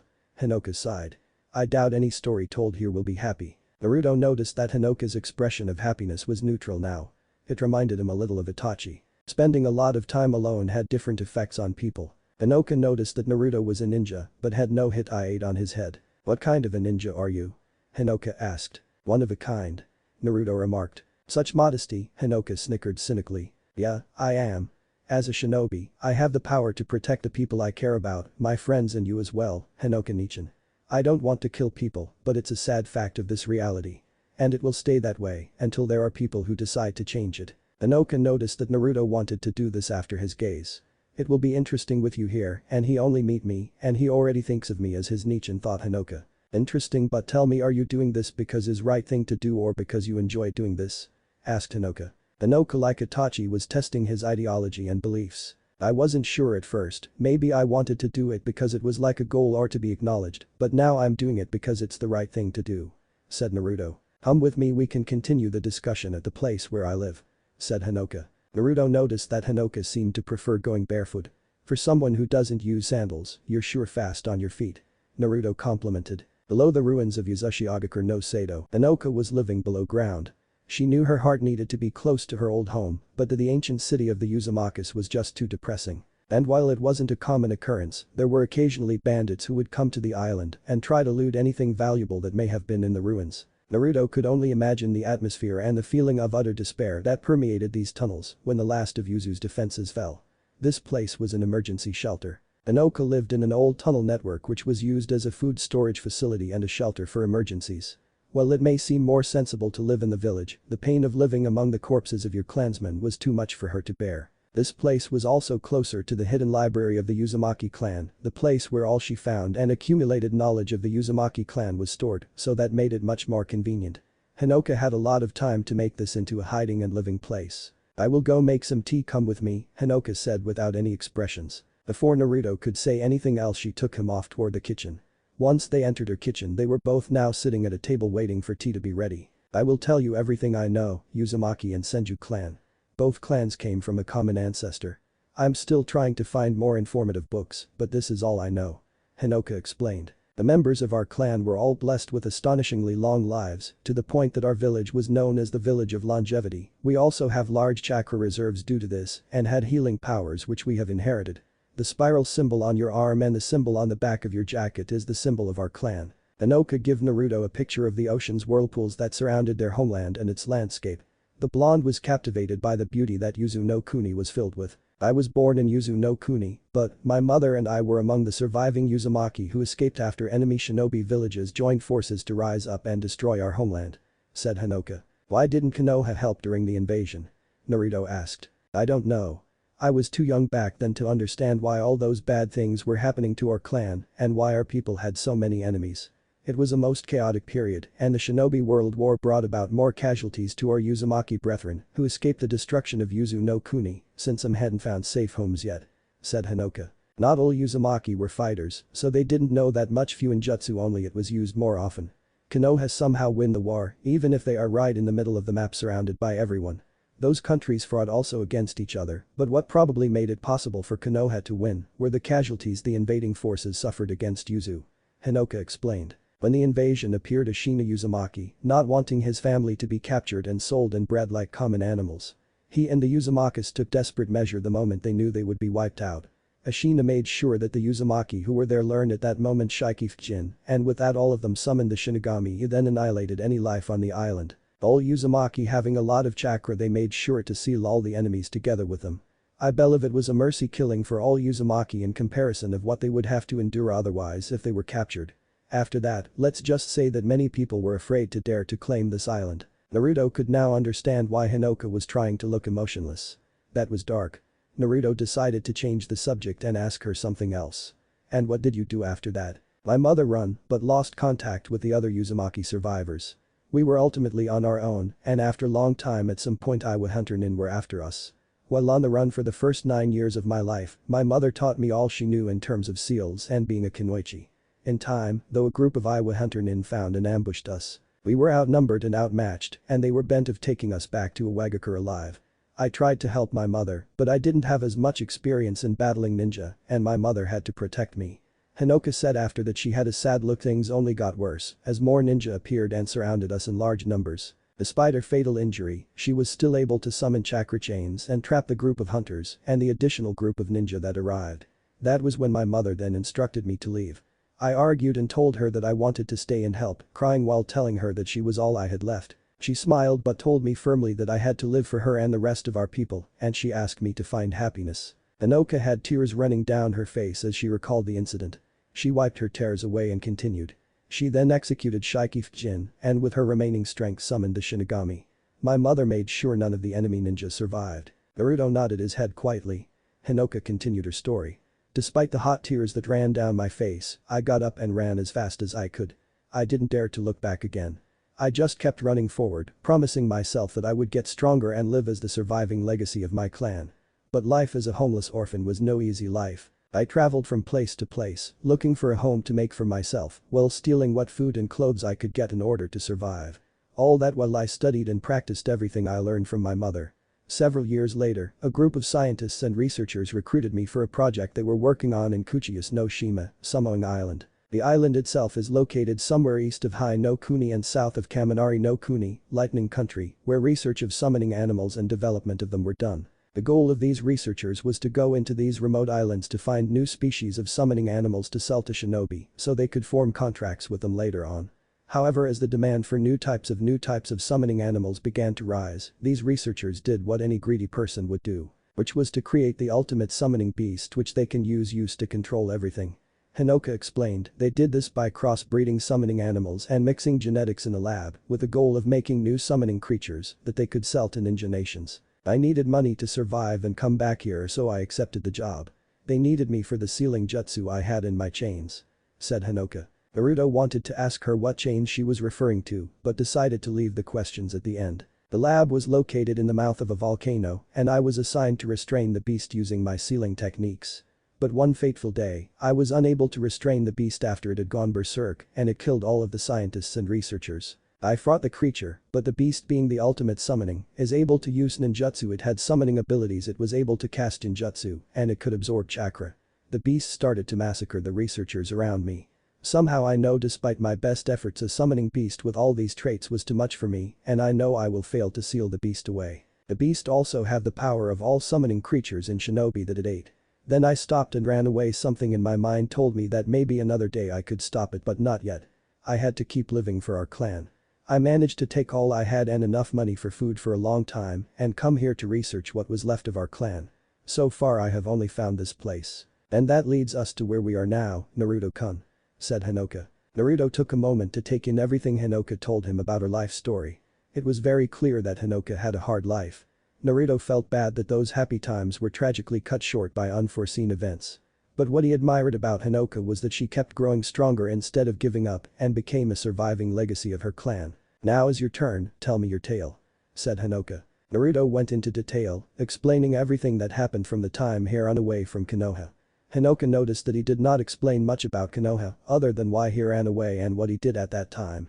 Hanoka thought Naruto would tell her all the details one day, but today he didn't seem ready. Naruto told her about friends he made on the road and how he got here. Naruto, like her, had a hard life. Hanoka leaned down and kissed Naruto on the cheek.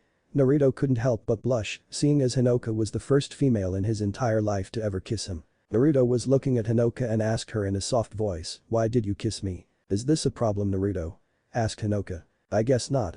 I just never been kissed before by someone. This is something new for me," said Naruto. "Well, don't worry about it. That kiss I gave you was because you said you see me as your Nichin, that why I will from now on always be there for you," said Hanoka. Tears had begun to appear on Naruto's face. Naruto and Hanoka still had a lot to talk about, fortunately they had plenty of time. "Night, these are chakra paper," Hanoka said, holding one up.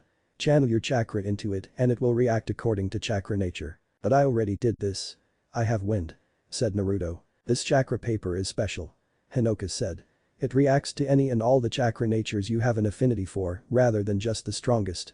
Our clan make them a lot of times. I can teach you if you want." Naruto accepted the paper. The paper had a special seal on it, channeling his chakra into it. It first split into two, one half crumpling and the other getting wet. Naruto stared in shock. Fire makes it burn, lightning crumples it, earth makes it crumble into dust, wind cuts it in two, and water gets it wet. Hanoka explained. "Normally almost all Uzumaki have water and wind. I assume that one of your parents had lightning." "Yes, it is amazing. Tell me more about you and your abilities, Hanoka Nichin," said Naruto. "Chakra chains and Fuinjutsu have always been my strongest points.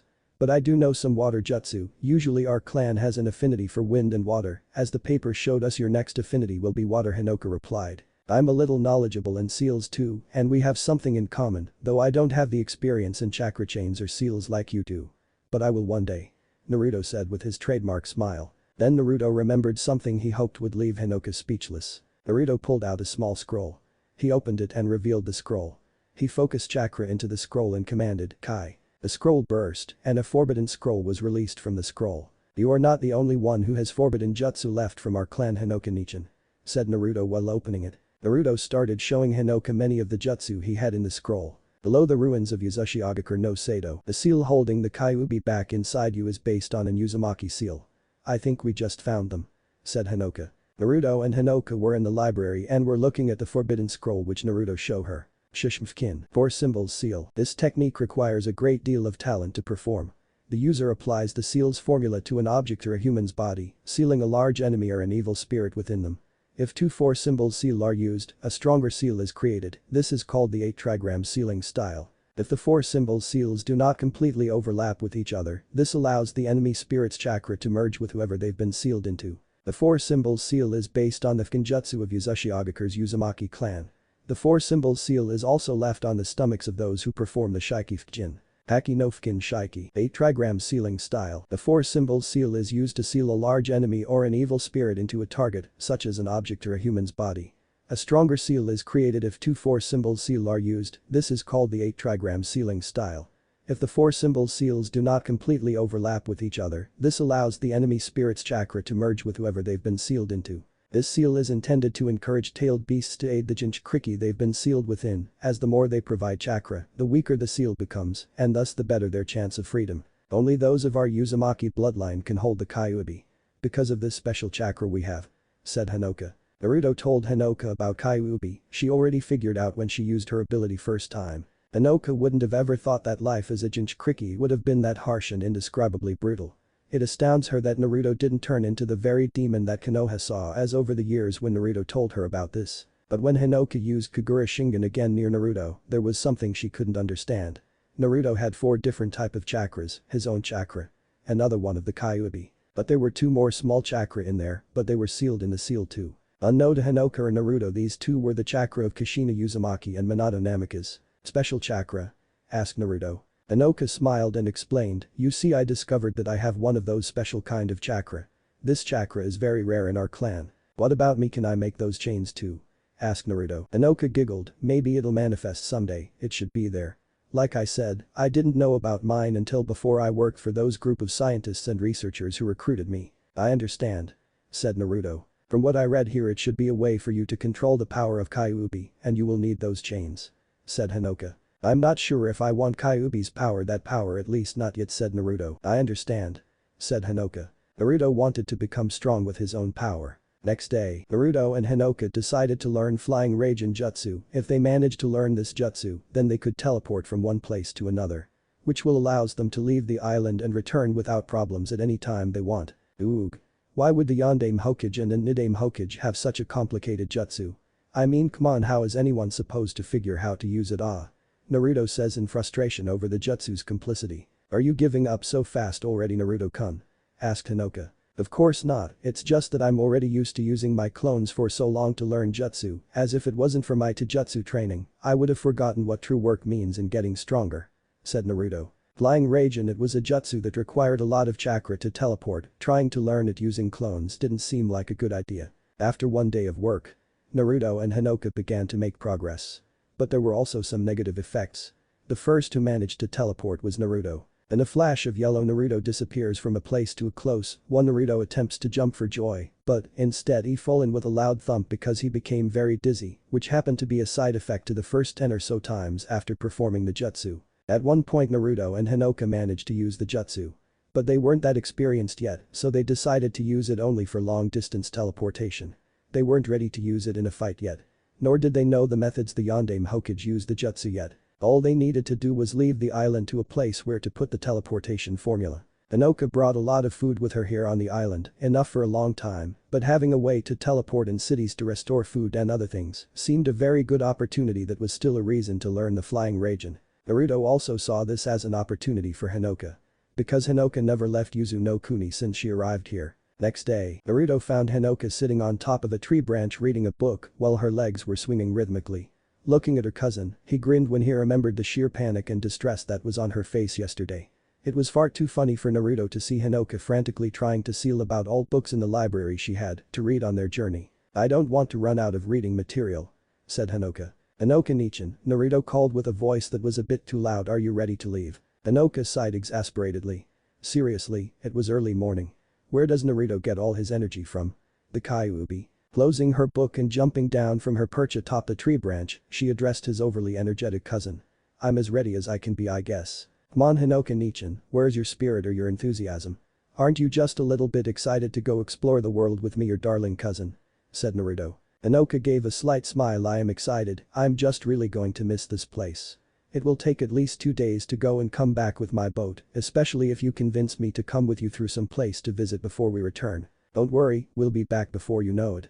It'll be good for you to come out of your dark and dingy dungeon and see the outside world," said Naruto. "What are we waiting for? I've already packed all my stuff in my storage seal," said Hanoka. Naruto and Hanoka were now on the boat with which Hanoka returned to the island. "I wonder what else we could talk about until we get there," said Naruto. Hanoka thought about it for a couple of seconds. "Why don't we talk about how you escaped from Konoha? You might have been quite talented at the time, but how does the Jinchuriki of the Kyuubi slip between Konoha's fingers all this time?" asked Hanoka. "I don't know, I guess I was lucky," said Naruto. "What will you do if one day you will not be able to run away?" asked Hanoka. "I don't know, I did what I had to do, I chose to leave all that pain behind. I wish to return one day, at least take the scroll back after we make a copy for us. When I will be strong enough maybe I can go back, but not yet. And see some people from my past," said Naruto. Hanoka noticed that Naruto's expression of happiness changed very quickly. "Great, leave it to Hanoka to depress the most cheerful person in the world. Sorry, it's just that I gave you my trust, but I feel like you didn't fully trust me," said Hanoka. Naruto wasn't filled with anger or hatred, but rather with love. Naruto had heart and determination. He had the drive and willingness to help others in need. Something he was finally able to do after he left Konoha in places where people actually accepted his help. He really missed a few people who acknowledge him, but he was afraid. Afraid for being rejected by the people who acknowledge him for leaving and stealing the scroll.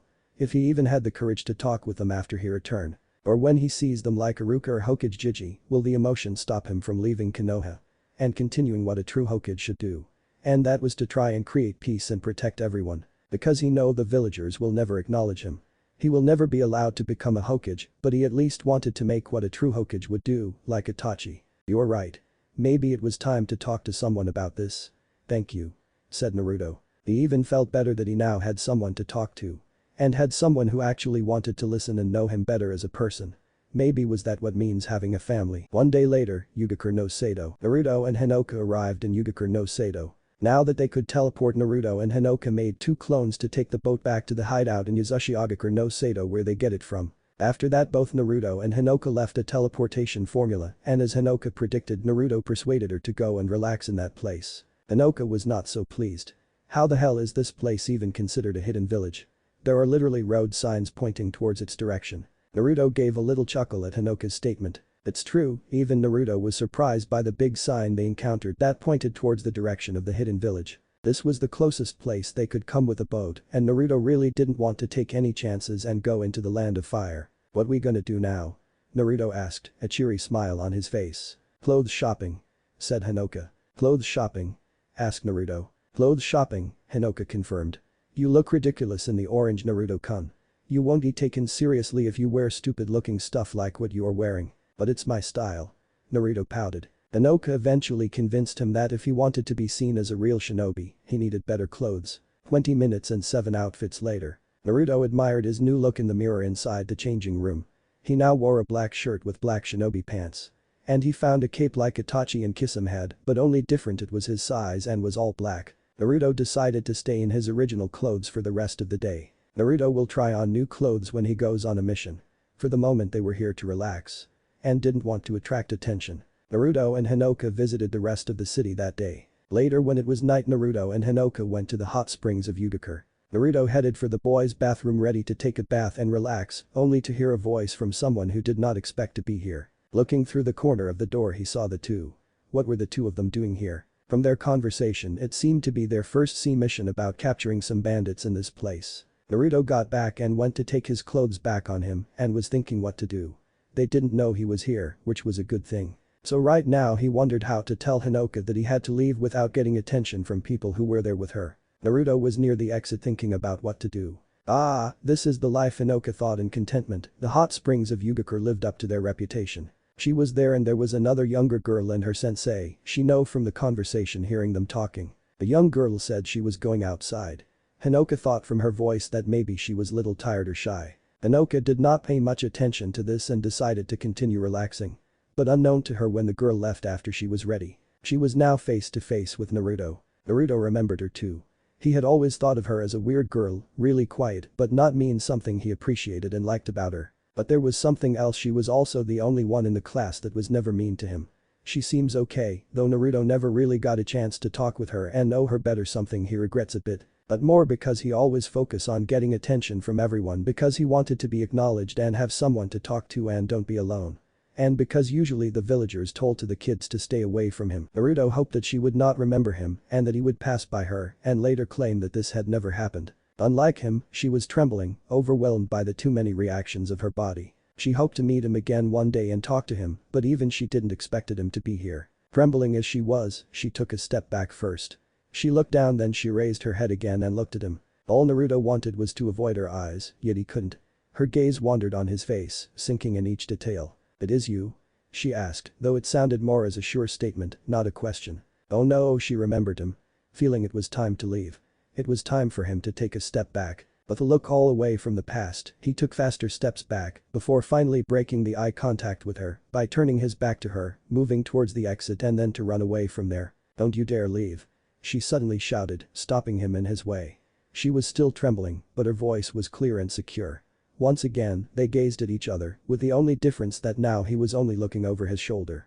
There was a distance of around 2 meters between them. If it was not for the music which was coming from a closer place, the people from there could have heard her scream. "We have nothing to talk about," said Naruto finally. "I disagree," she said. She knows she will not have another chance than this, so she finally made courage and asked, "Why did you leave?" "I don't get why that matters to you. Trust me. It's not something worth your time to know," Naruto said. Her expression contorted into one of a pained confusion. "Who put those lies into your mind? Who convinced you that you're so troublesome?" she asked. "Everybody. Literally everybody from Konoha. I didn't get why until recently, but I understand now. Knowing sucks, but I'm glad I do now. It made a few things fall into place for me. The way you treat me tells me that you don't know yet the truth. Unlike the rest of Konoha," said Naruto. Every question became harder for Naruto. Itachi learned him how to control his emotions, but it wasn't always that easy and he had to come up with meaningful answers without revealing too much about what he was doing here. "You may not think I know you, but I do. Better than you'd be comfortable knowing," she said strongly. "I still don't believe that. We've hardly ever talked," Naruto pointed out. At this, her face fell a tad and her posture deflated slightly. "I know that. And I wish I could express how sorry I am for sitting idly by while the others picked on you. You never give up. You were my inspiration," Hinata said quietly. The way Hinata talked to him, if she was actually getting strength from him, then what happens when she knows the truth about Kyuubi? She would become like a puppet with its strings cut. The person has to be strong enough to stand up for themselves first, because no matter how many times someone helped pick them up, the moment they let go to see you stand on your own, you will fall right back on the ground again. It's the lesson Naruto learned from the people of Konoha. If he didn't pick myself back up every time he got knocked down, he wouldn't be here today. He had to keep answering in the negative way. Well, it's too late for regrets now. He said with a simplicity that shook Hinata. You wanted to become the Hokage, said Hinata. Naruto was truly paralyzed now. These words hurt more than a sword. Naruto expected to hear them from someone mocking him. From people making fun of him. But the way Hinata said these words was like she actually believed in him. And he failed someone who believed in him. Again, no, he couldn't show emotions. Now he had to continue and answer calmly. That's the past that I threw away, my naive old self, despite my old beliefs that I was a good boy. I'm not that person anymore, said Naruto. You can't convince me. You don't even want me to stop. The way he pauses to complete those words shows that. Thought Hinata. So you will run away from now on? Asked Hinata. Ever since I left, I've been able to understand myself more than I ever done in there. Do you want to know the truth? Once you know the truth, you will be like everyone else. Said Naruto. No matter how much Naruto didn't like to do this, he had to do it. He had a mission. He couldn't let the emotions and people to get in his way. The truth? Asked Hinata. The Kyuubi no Kitsune wasn't killed, it was too strong, so it had to be sealed in a newborn. Me. And the villagers know this too. Said Naruto. All the pieces came together. That's why the villagers dislike him, that is why, thought Hinata. Now, before you run off in fear, I gotta tell you that this is an S-rank secret, so you can't tell anyone. Said Naruto. As much as he didn't like he had to do this, he know how all people are like. And now she's going to hate me just like Naruto begins to think, only to be cut off. How could they be so foolish? Hinata said, outraged. If you were like Kyuubi, then you would have destroyed the village a long time ago for what they've done to you, not want to gain their respect. Hinata then blushes as he realizes that Naruto heard her words. Naruto opened his eyes and slowly looked at her. He was glad to see that there were more people besides Iruka who see him for who he is. But it was too late now to turn back. Well, you've proven that you're a lot smarter than most of the village. Maybe we could have been friends. I do not hate you, Naruto, and I never will. The villagers do not know you, but I do. You never give up. No matter how hard the life hit you. You always get up again, that is what I see when I look at you. I do not care what anyone else thinks, and I want to be your friend. Said Hinata, then added, tell me true reason to why did you leave? A tear has escaped from Naruto's eye and was quickly whipped away by his hand. Because I have a mission. And because I was too weak. No one would have cared to actually train me even if I was allowed to become a shinobi. Naruto smiled and looked at her and said, I wish things could be different, but we can be friends, but it will be a little harder because of Konoha. But after you're strong enough, you could come back and continue your dream to become the Hokage, said Hinata with hope in her eyes. I will come to visit, I promise, but for my dream of Hokage, I need time to think more about our conversation, said Naruto. He could see a little sadness in Hinata's eyes. This was Naruto. Naruto who had used to cheer her up without him even knowing. Naruto who had never given up no matter how many times the life hit him. But now, they both looked at each other. She was wondering what was on his mind right then. He was probably doing the same. And none of them seemed to figure out a thing. Naruto figured out that Hanoka will think he went back home. So he used the flying Raijin to get back to island. He was still with his back to Hinata. Naruto made the signs for the jutsu and teleported. And a moment later he was gone. In a flash of yellow, Naruto disappears. She didn't even realize how. When. Where had he gone? How much have you changed? Naruto-kun. Thought Hinata. Naruto didn't expect the day to go like this, but at least he made a new friend.